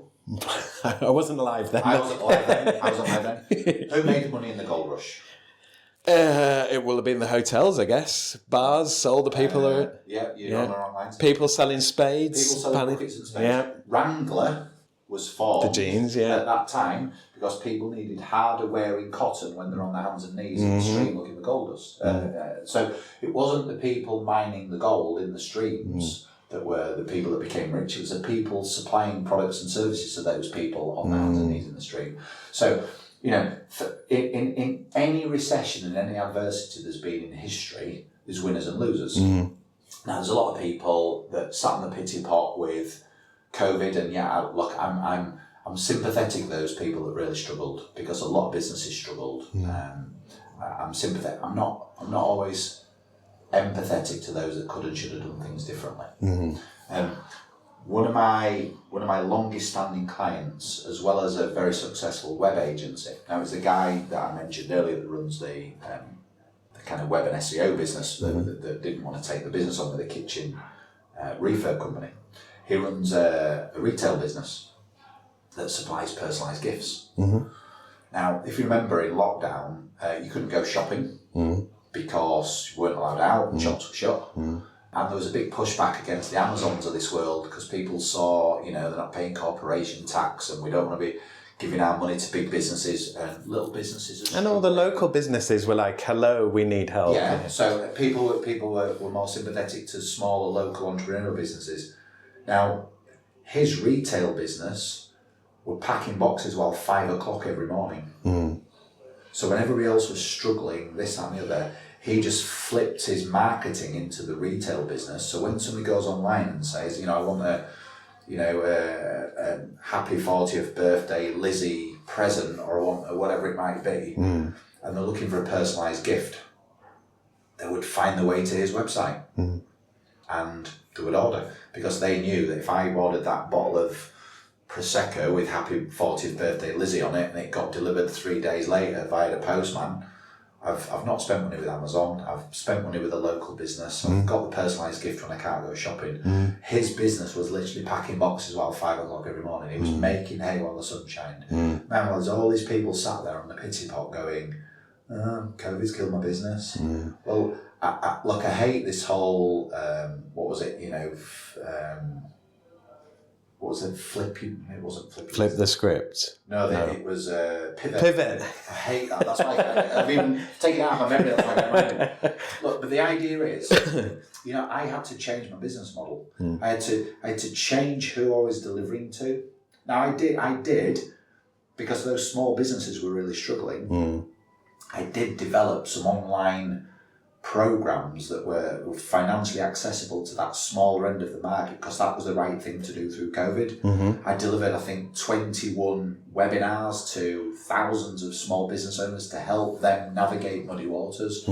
So you've got to understand, in any recession, your target market changes, the product and service that you're offering changes, therefore your marketing messages to why that product and service to that target market changes. So you've got to be able to listen and react and adapt to what you're doing. But there's many sat there on the pity pot, licking the wounds, criticising or being jealous of all these businesses that were seemingly being successful, and all they'd done is pivoted or flipped what they were doing to capitalise on an opportunity. Responding to the market conditions. Yeah. Markets change. The markets change. People still need food. People still need, there was a. If you saw the statistics, I can't remember the numbers, but the whole kind of facial surgery, Botox and lip fillers, that market went absolutely through the roof post-COVID. Because everyone's looking at themselves in there. Everybody's looking at themselves on screen and going, oh my God, I look so old, I look so tired, I look so white. So the first thing they do is... In bloody HD as well. Yeah, in HD. So all they do, as soon as those businesses open up, is put themselves in for Botox, lip fillers, tanning, whatever. So, this is what was happening is I knew a lady that built a very successful subscription business for cosmetic samples. So do you remember Grey's, the little boxes of punnets that would arrive through your letterbox that had like flapjacks or nuts in? All right, yeah. The idea was that you need to stick them in your lunchbox or whatever. They were very successful at one point. So the idea was this subscription box would land through the letterbox, and it would have 6 little testers of a face cream or an eyeshadow or just little testers for 12.5, 15 quid. Per subscription box, because people were online and thinking, oh, do you know what, my makeup's a bit tired and I need a bit of a refresh, and this box would land out of this new eyeshadow or makeup or lipstick or whatever, and they'd try the samples and go, and then click the barcode and they'd go and order one. And so, you've got to go where the market is. Okay, so unless you want to say anything else on that, I'm going to move us on to Brexit. No, go. Right, because I think you're going to... I want to get, I'm waiting, someone's going to go and we're going to cover some really good, interesting stuff on Brexit at some point. But since we have Brexited, again, has it changed anything for you? Is there anything that you've noticed that's changed the work? Are you working with different clients? Is it harder to work with other clients? Has it changed anything? It's not changed anything for me personally because of what I do. I've got clients internationally, but Brexit hasn't changed what I do. What it has changed is those clients that I have that are either importing or exporting, it's changed how they do business. So if you're in retail, for example, in hospitality, and you relied on, an element of your labour force to be satisfied by, Eastern Europeans for kitchen porters, for servers, for whatever, and all of a sudden those people are not accessible because they can't get work permits or whatever it might be, then, those businesses that are in that space have really, really struggled because they've then got to replace, those European workers. Well, it's not just the staff, it's the recruitment channels as well, because you you got those people through particular places and they're not there now. So the recruitment businesses are struggling, but, look, I think, and I passionately believe this, is that I think as a general rule, our work ethic in the UK isn't as high as it is in many countries. I would say, do you know, the best place I've ever worked was Australia. Yeah. And I think they have it spot on. And they're very, very about work when they're in work and they work hard. And then they go and they leave and they have a life and they have a good life outside and they get paid well enough that they can have a life. And yeah, I think that's the best work ethic. When I was talking to you before we started recording here, and I was I expected everyone to be just I hate my job, it's awful. Because that's all you hear in any workplace, because that's kind of the set mode of how we discuss work. We like to moan, don't we? Yeah. We can do better than ours. But it has an impact on us. It's that thing. And it's not like people don't want to work hard. I mean, people do ridiculous hours and stuff, but it's just so much of it is wasted time. Yeah, I think there are pockets. I think we could do. I want to be careful. I'm not tarring everyone with the same brush, but I do think there are pockets where our work ethic isn't as good as it should be. I have been basically paid to sit in a chair for the previous 10 years. It's what am I doing here? I could be at home doing something useful. I remember running a business where we were heavily unionised, so they were arguing about the pay rise every year, but they'd clock on and go to the bathroom for 15 minutes and read the paper, and they go for 8 fag breaks a morning and 10 coffees, and a 30-minute lunch would take 50 minutes, the kind of thing. And then we can't understand why you've outsourced some of our production to a country where it's a tenth of the labour cost. Can't understand it. Well, looking at your behaviour, and we wonder why there's a productivity problem, and our cost of labour per hour is 10 times plus what it is in Poland or China or whatever. And so going back to the question is that those businesses that have suffered, not only can they not access the pool of talent that they want, that they've also lost in some areas access to hard-working talent. So they've had to replace them with higher costs. That are not as readily available, not as trained, and don't have the same work ethic. And those hospitality businesses in some areas have struggled. If I've then got a business that I'm working with where they're looking to import raw materials to manufacture goods, all of a sudden the amount of paperwork hoops they need to go through just to get stuff imported, the length of time they need to wait to get things imported, the cost of things when they're importing them, has meant that they've had to consider whether actually... do we need to be here? Should we be importing it? Should we find a way of sourcing it or manufacturing it or producing it in the UK? Is that the right thing anyway? Should we be buying from the UK rather than a foreign economy? So it's made those businesses really, really question their traditional supply chains. And some of those clients have said, you know what, we're gonna pay a few quid extra, but we're actually going to change our proposition where these products are all wholly sourced from the UK, rather than a long supply chain and convoluted costs and paperwork. So it has caused those businesses to really, really kind of change. Do we want to be a UK focused business and move away from exporting or importing because actually there's enough of an opportunity in this land that we now don't need to worry with a troublesome supply chain. And, it's a cheaper financial accounting to get something produced on the other side of the world. But in terms of the carbon accounting of that, it's massive. And, the savings that you could have. I mean, it's all to do with how you do your accounts, isn't it, really? It's like, what are the costs that you're including, and what are the things that you're pushing outside of those costs? Look, I think that whole carbon thing's a whole different debate for another day. When I was in my last corporate job, we manufactured a product where it was high volume, and it was very cost sensitive, and we got a number of them made out in China because they can just turn these things around like they're going out of fashion. Now, what that meant is because you're having to buy a minimum order quantity from China, and we, as any business does, has to really look at what your cost of your stock and your cost of your supply chain is. We couldn't afford to get things made in China and have these things sat on the shelf, which was costing us money until the client bought them. So what we did is we went to the client and said, look, you're going to have to make a commitment to a particular minimum order quantity. So we actually pushed the liability of the cost towards the client. Now the client, they weren't prepared to increase their supply chains, because obviously if you've got all of this cost of capital tied up in stock, doesn't free up your working capital. You can't invest in other things.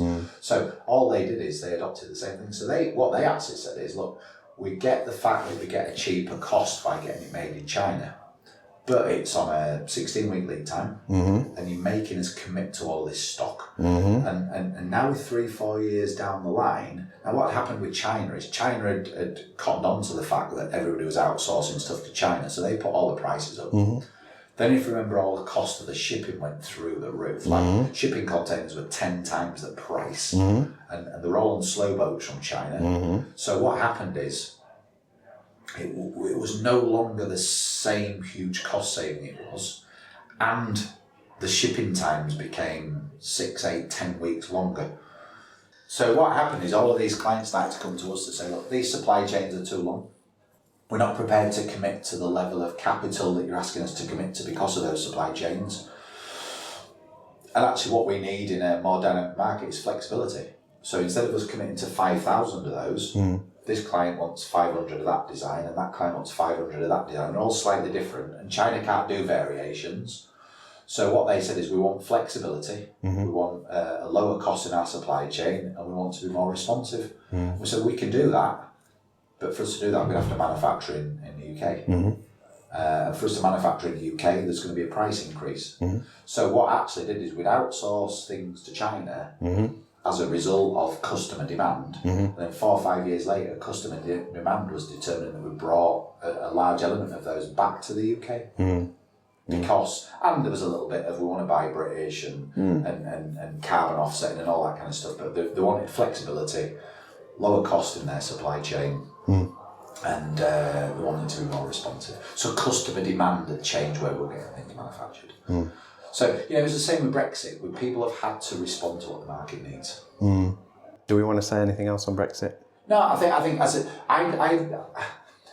a majority of my clients, it's not impacted them because they're a business that solely works in and operates in a UK market. As I say, the only thing they've had to do is perhaps work a little bit harder at supply chain. So I've got, for example, I've got a client that installs solar panels and inverters. They use a lot of their equipment from, high quality German providers and European providers. So they just have to be a little cuter in terms of payment terms, in terms of exchange rate fluctuations, in terms of kind of contractual paperwork. But a lot of the suppliers are helping out with these things now. It's not all a burden on the client. I suppose that's like with a product like that as well, that even if you do have to increase the price slightly, you're appealing to a market, like a particular demographic who would pay the premium sort of thing. 100%. Yeah. So, it's a story of my dad. My dad, when he was relatively successful in one of the businesses, I went out and bought himself a really nice Jaguar.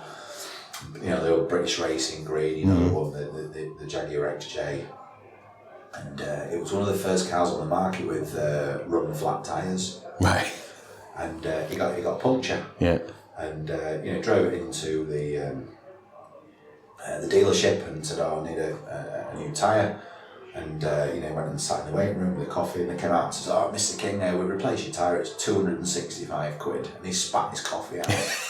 Now, my dad's not used to paying or anything, bless him. He's tight, my dad. It's a weird one because he was always the first of the bar, but he wouldn't pay anything for he was always looking to do a deal. There's a ducker and diver, my dad. And it's like 265 quid for a bloody tyre. And he says, Mr. King, people that own Jaguars don't need to ask how much the tyres are. And that's the thing, right? Is that, a few quid on a solar panel. Do you mind cleaning up that mess? Yeah, and that's the thing. And it's, I think it was one that I shared recently. It was Lamborghini don't advertise on TV because Lamborghini drivers don't watch TV. Yeah. It's one of those things, isn't it? The demographic for solar panels are not bothered if a solar panel is an extra £5 more as a result of. Yeah, because it's an investment and it's supposed to save money over time. It's like, yeah. So it comes. There's a lot of kind of roads leading in here, but if you've got your proposition, your market right, a few quid's not going to make a great deal of difference. Yeah. So Brexit didn't really impact me. I've just had to kind of understand how it impacts some of my clients and how they navigate through those kind of challenges. Did you have to learn anything? Have you had to do any research on it or anything? Has it just not been? I mean, as well, because it was changing so much. You're kind of like, at what point do I have to actually learn? I didn't. What I tended to do, because I was mindful that the majority of my clients it wasn't going to impact. Yeah. And if it does, they'll tell you because they'll know about it. When they come to me and say, look, there's an impact here on paperwork as a result, obviously what I've got to do is I've got to learn from them, or I've got to go away and do a little bit of research so I understand the issues. But there's plenty of people out there where you can go to your local business centre or your chamber of commerce and say, look, I've got a client that's dealing with X, Y, and Z. You've got some guidance on. And there's plenty of kind of workbooks and pamphlets and white papers on, how to navigate paperwork or this documentation. So there's always resources out there that you can tap into without having to spend hundreds of hours learning on certain things. Yeah, because you could very easily be in a rabbit hole of having to learn everything about everything all the time, and it's like, no, I need. That if you need to find something out, you can find it out and how to find it out. And it's also understanding what your role is. If a client's got some challenges with paperwork for importing goods, is it my job to solve them, or is it my job to say, talk to the local chamber of commerce, they'll guide you? Yeah. I can't do everything for everybody. Yeah. My job is a strategist, is to guide them towards the right resources. Yeah. My skill set is business planning and business strategy. My skill set is in Brexit paper. Yeah, and policy and. I will say go speak to your local chamber, or go speak to the CBI, or whatever it might be, the IOD, and whoever your business body or your trade body is, go speak to them and get the guidance from them.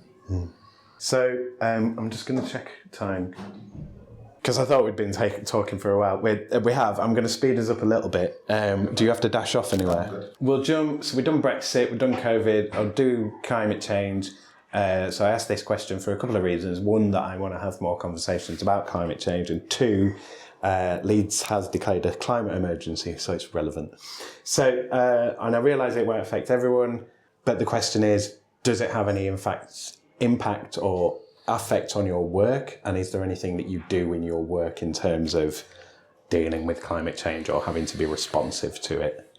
Yeah, it's not having an impact at the moment. I think the challenge that lies for all small businesses is the fact that there's a lot of businesses out there that are providing climate change solutions, Greenwashing. Yeah, and go plant a tree and that solves everything. Well, if you use loads of carbon and go plant a few trees, then I'm all right and I can sleep easy at night. Well, I'm quite sceptical as to just how much impact that is delivering. So considering it takes at least 30 years for it to even take any carbon out. So I just think the challenge is in it. It's an unregulated market at the moment. Obviously, the government has set some very strict rules in terms of carbon reduction, and I think that's a very, very good thing for us to do. I think the trick for this, as with all sectors, is how the impact is measured. So I was having, I've had a couple of meetings and dinner with somebody recently that set up a business called Biodiversity UK, and this is about taking kind of land that needs the plants, the shrubs, the insects back, and because that biodiversity creates this whole eco-structure. And what he's got is he's got quite a unique machine that measures the population of bees in a particular area of land before, during and after. So he's got an ability to measure the impact. So he can say, this 2-acre plot of land, this is what used to happen. Yeah. This is what now happens in terms of the biodiversity, the impact of the biodiversity. Yeah. Now what's happening is that the legislation that the government are bringing out is going to impose change on those big corporate businesses. So it's all right for us to say, aeroplanes use all this carbon and be really critical of aeroplanes. Actually, the carbon footprint or the carbon usage in the UK by the airline industry is like less than 5%. Is construction that are using the carbon, a majority of it. And agriculture and So what's going to happen is, if you're a construction business, you're going to win business based on your ability to demonstrate how you can do this in a more environmentally friendly manner. What that's going to mean is that that's going to cascade all the way down the supply chain.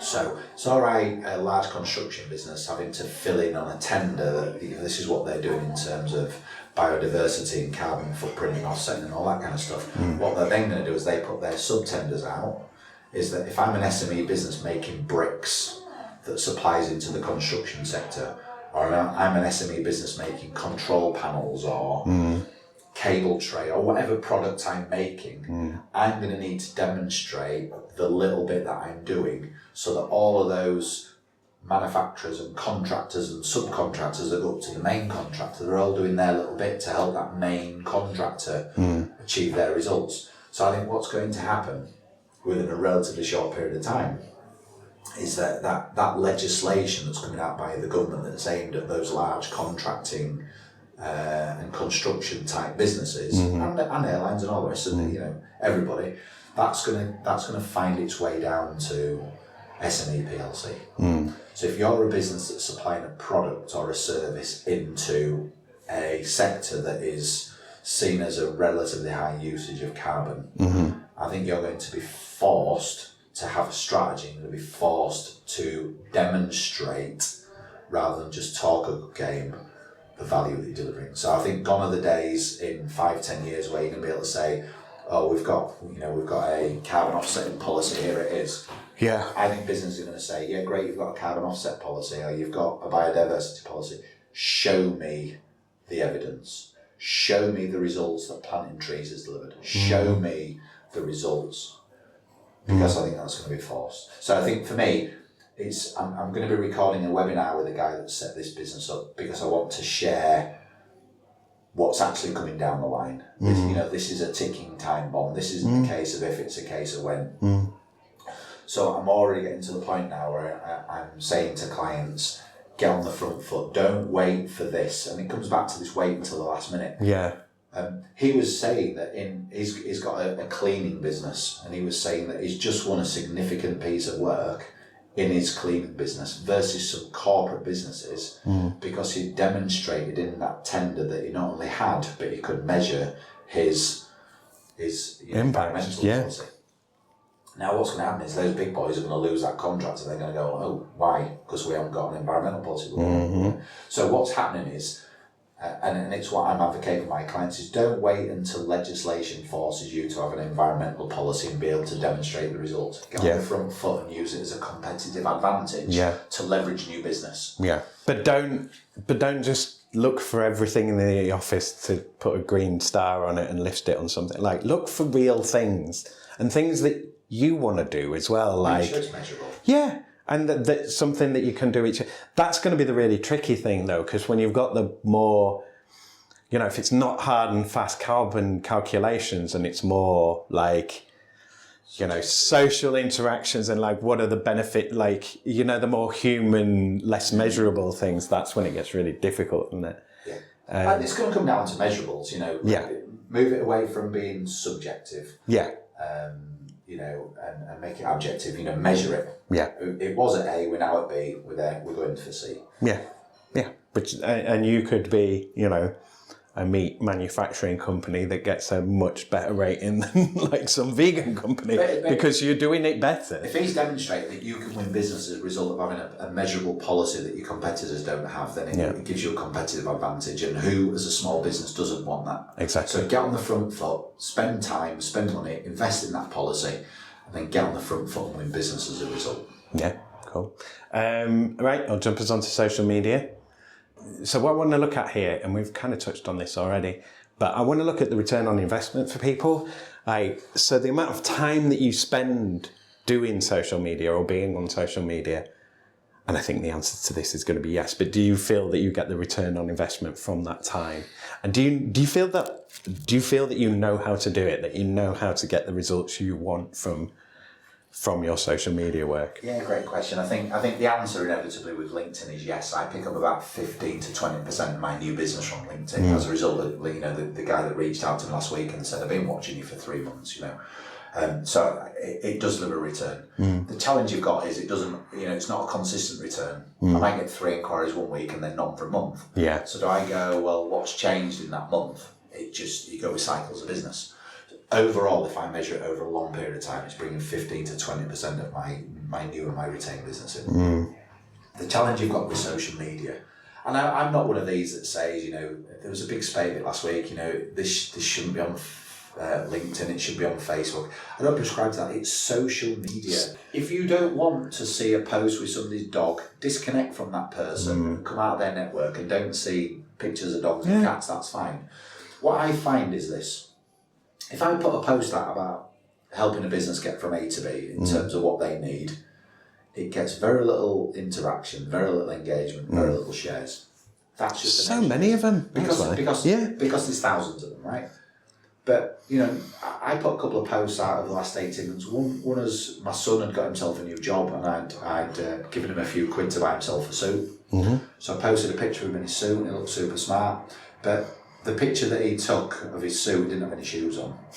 And going back to when he was 4, bless him, I took him out to Florida to Disney.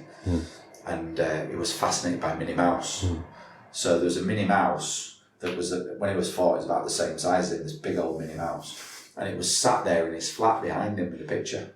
So I posted this picture and he got so many comments about how smart he looked. And then there was the people going, well, he couldn't afford to buy him shoes. Then there's people talking about Minnie Mouse. The bottom line is that post alone got more interaction and more engagement than probably 20 business posts in the previous month. Now what that tells me is that you put in something that's got a bit of personality and you're buying into the person and it's not businessy and therefore it's not vanilla. It gets engagement.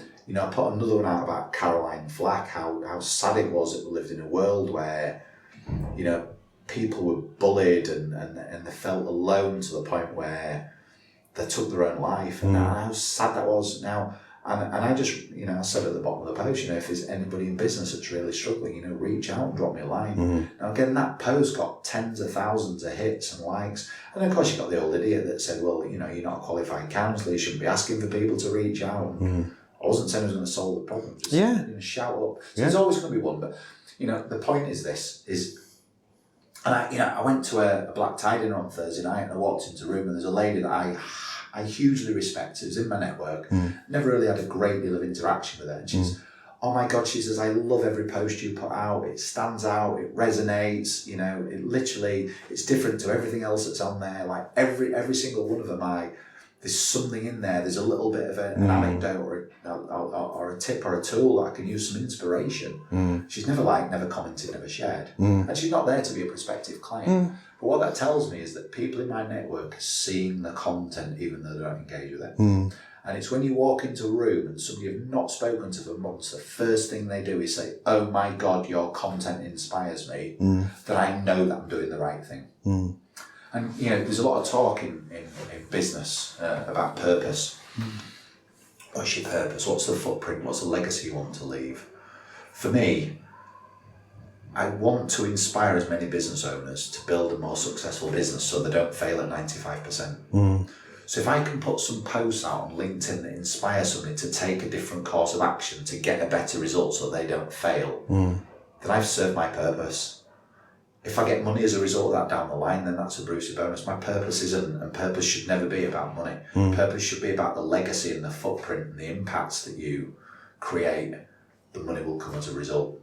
So for me, and resoundingly, it delivers value, but it delivers value in terms of the financial benefit because of the leads that it generates, but it delivers value because it helps me build a network and advocacy and inspiration within my audience. So I am going to move us on to, let's do UBI first because I think that'll be quicker. And I think your change question might have some more interesting stuff in, but I could be wrong. So if there was a universal basic income, how do you think that might change things for you? I would expect your answer on this is that it wouldn't really change anything for you. Potentially it might affect some of the clients or some of the clients that you used to work with in terms of their ability to have some regular income for starting up. But I will let you answer the question. Yeah, look, it won't change anything for me. Yeah. Because UBI creates a minimum, but it doesn't put a cap on maximum. Yeah. And I'm all about helping business owners create the financial rewards they want to live the lifestyle they want. I think where it will have an impact for me is where a majority of those small business owners that are struggling to get their business to the next level, for all the reasons that we've outlined. Maybe they don't have the proposition, they don't know what they don't know, they don't have the motivation, they shouldn't be in business, whatever. So they start to struggle because financially they can't make ends meet. So they finish up making the wrong decisions on onboarding clients because they're doing it for money rather than value, or they finish up making the wrong decisions because they financially they're not in a position to take a different decision, so they cancel the mentor or they cancel the marketing because. So I think where it will have a benefit is those businesses that are really struggling. It will just give them a little bit of a comfort blanket. So giving somebody a safety net that means they can afford to take a few more calculated risks. For me, it's the regularity. It's that sort of knowing that you're going to have, even if it's a pittance, but you know you've got that much at least that you can plan for. So, and I think we've got to be very careful here that we don't give somebody carte blanche to make the most ridiculous decisions and have a safety net. There's got to be some rules and regulations around it. But if you're a business owner that needs to take some calculated risk, and I say calculate because a calculated risk is right. A risk that's uncalculated is quite often wrong. If that enables you to take more calculated risks over a longer period of time without having to worry about your business going kaput, then I think it's not a bad thing. But I think we need to just be very clear about the rules of engagement to stop people making stupid risks and when there's an impact on those around them if they're making those.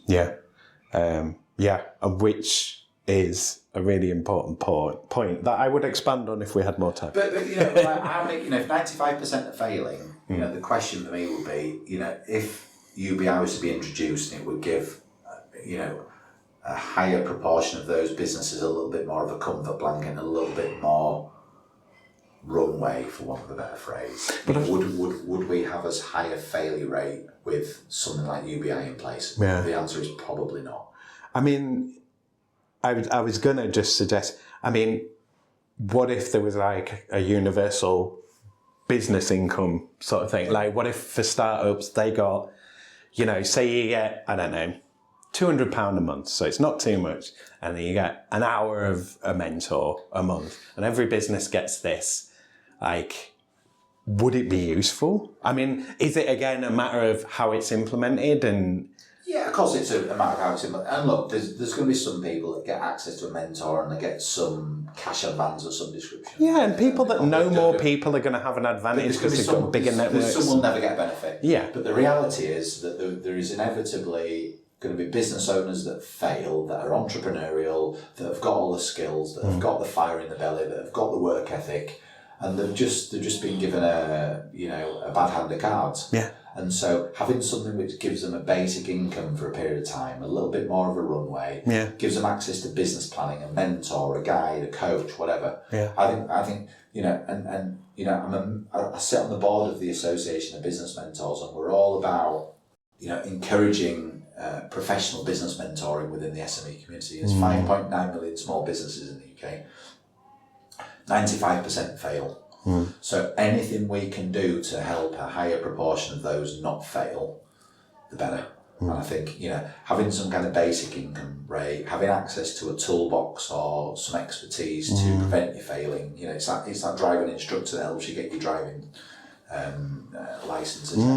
So, giving somebody access to that driving instructor to help them get the driving license, and then bang, you're on your way. Now, how many people, when they pass their driving test, can actually drive?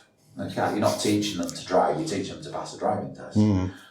People quite often don't know how to drive, if at all, until a number of years later. Yeah, it's hours, isn't it, on the road? Yeah. And so it's the same in business. Let's get people that driving license. Let's get them up with that starter pack, that initial investment, whatever it might be, and then now we take the stabilisers off. You're on your own now, and some will sink and some will swim. Excellent. Do you want to say any more on that? Shall I move on? No, I think that again, just to repeat, anything that I think we can do as a country to encourage and support entrepreneurialism and people running their own business and help them succeed at a better rate than they're currently failing, then the better.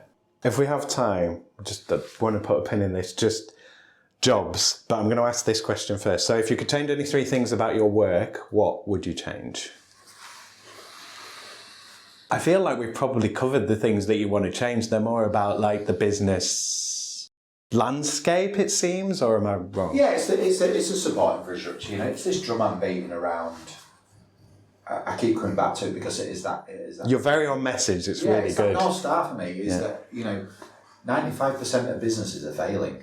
So for me, anything that I can do to change, to move that needle, the better. I work with, and I'm privileged to work with, a reasonable number of small businesses. Anything I can do to work with more small businesses to deliver greater impact. I'm in year 14 now, in the middle of year 14, and I've never had one business under my watch fail on me. And given that 95% fail, I'm proud of that statistic. Yeah, that's really good. So the more businesses that I can work with, the more businesses succeed, and therefore I'm serving my purpose.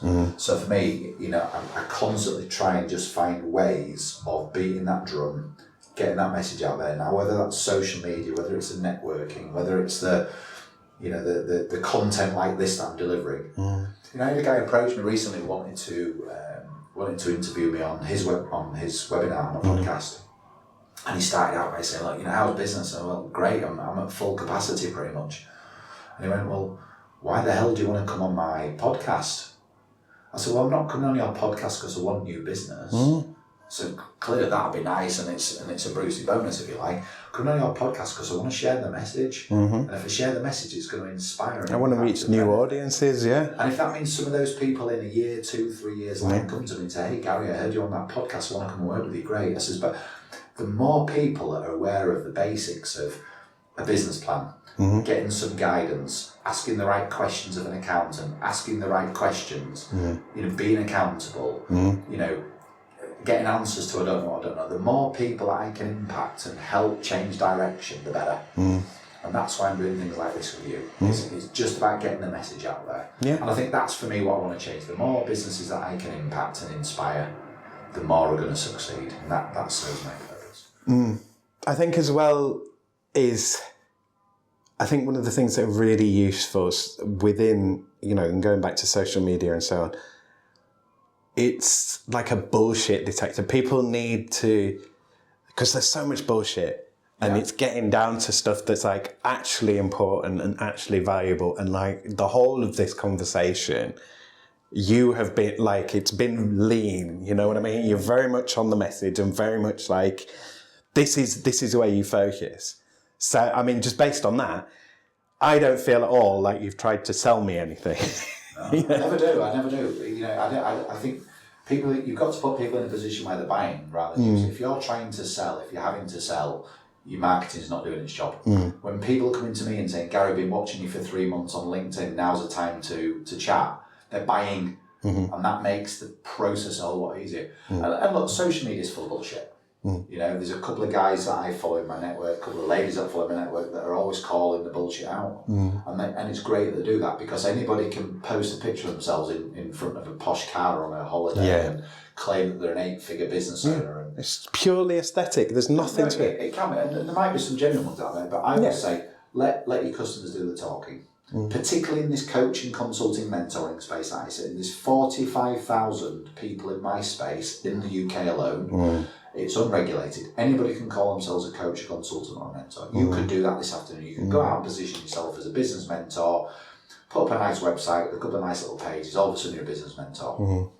I'm not saying you won't be any good, you might be, but if I'm a... But you're doing it as a chancer, not as a professional. If I'm a business owner needing some help and I come across your website and I see this nice website and a little bit of nice marketing and you're positioning yourself as a business mentor and I'm literally desperate for help, I'm not going to do my due diligence. I'm gonna trust that what you're telling me is what I need and I'm going to get that result. Now the problem is, as we've said numerous times in this call, there are plenty of people out there who will take the money and run. Now, I've got probably approaching 100 written customer testimonials on LinkedIn. I can't fake a LinkedIn testimonial.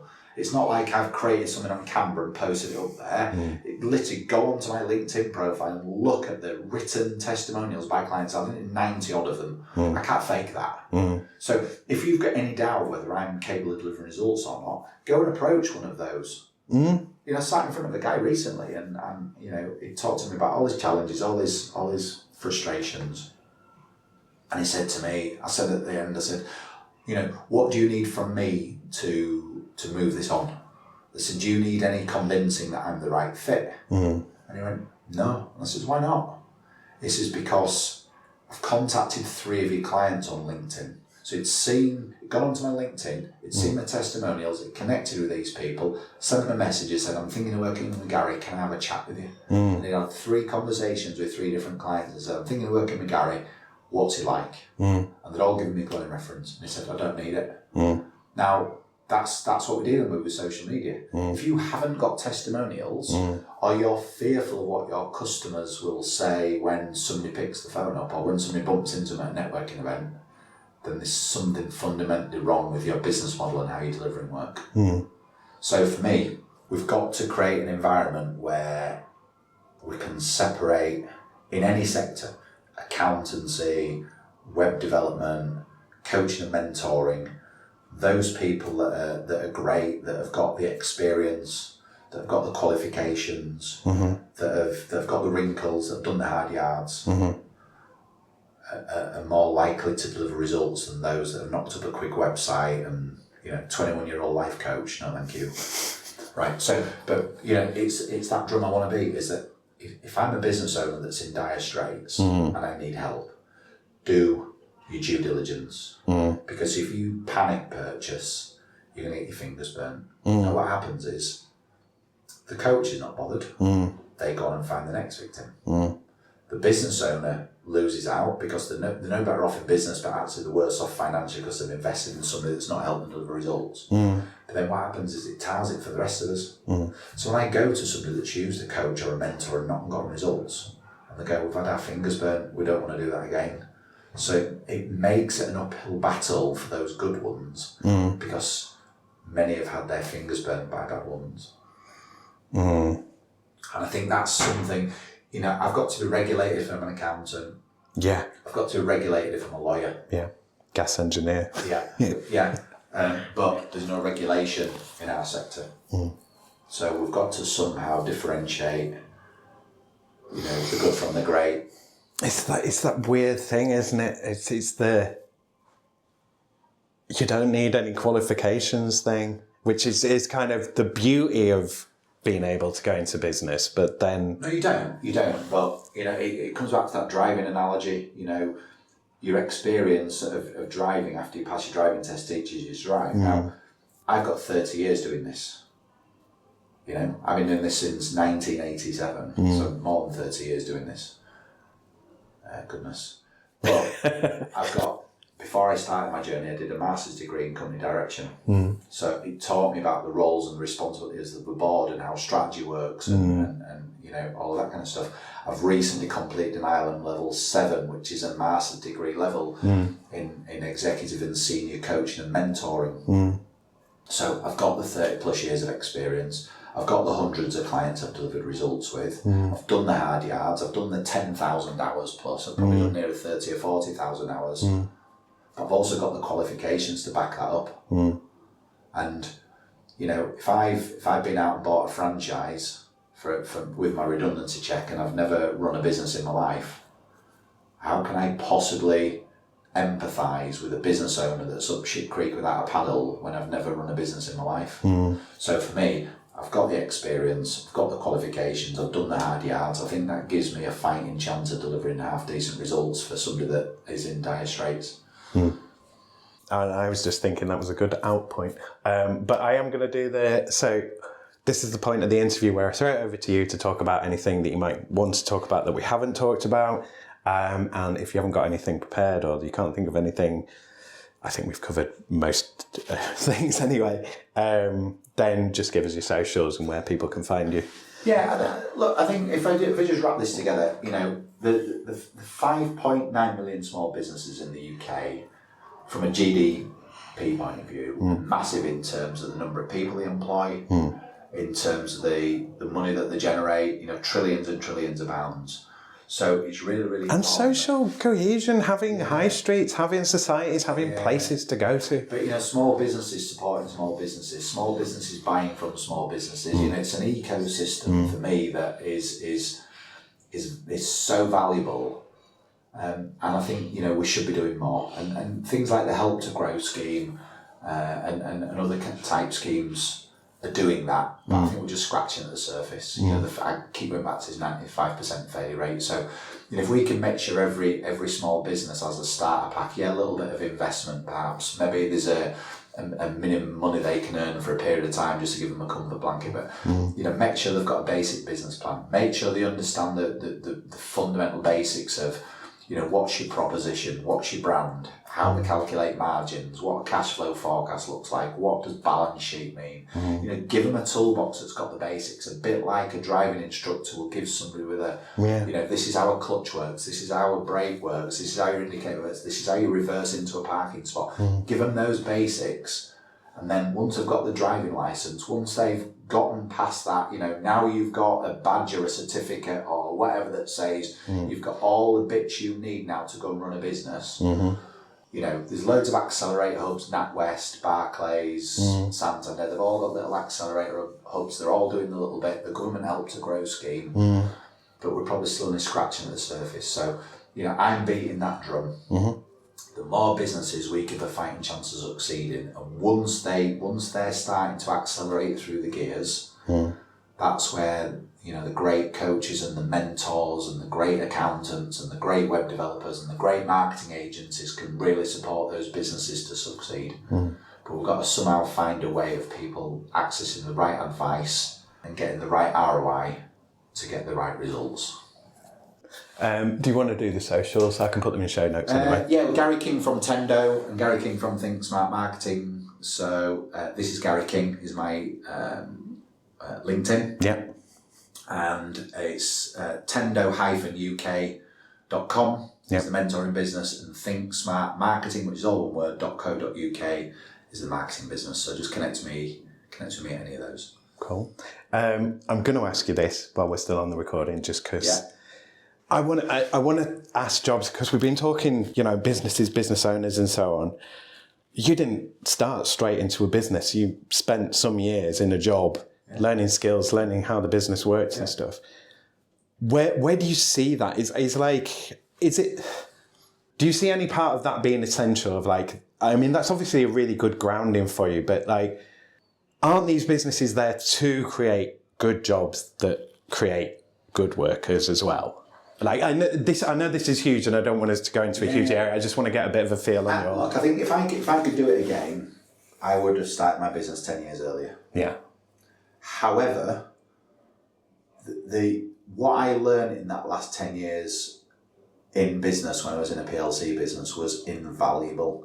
So had I started a business 10 years earlier, there's a whole bunch of It would have given you like a glass ceiling, that I wouldn't have had that are valuable to me to this day. Yeah. So I think there's always a natural point. What I'm not, whether it be in business or as an employee, is one that just goes through the motions. I was always one that was working extra hours when they stopped paying overtime because I would learn and get better results. That's why I got promoted 2 levels when my peers didn't, because they all went home at 5 o'clock when the company stopped paying overtime, and I worked until 7 o'clock to get the job done, to get the project delivered.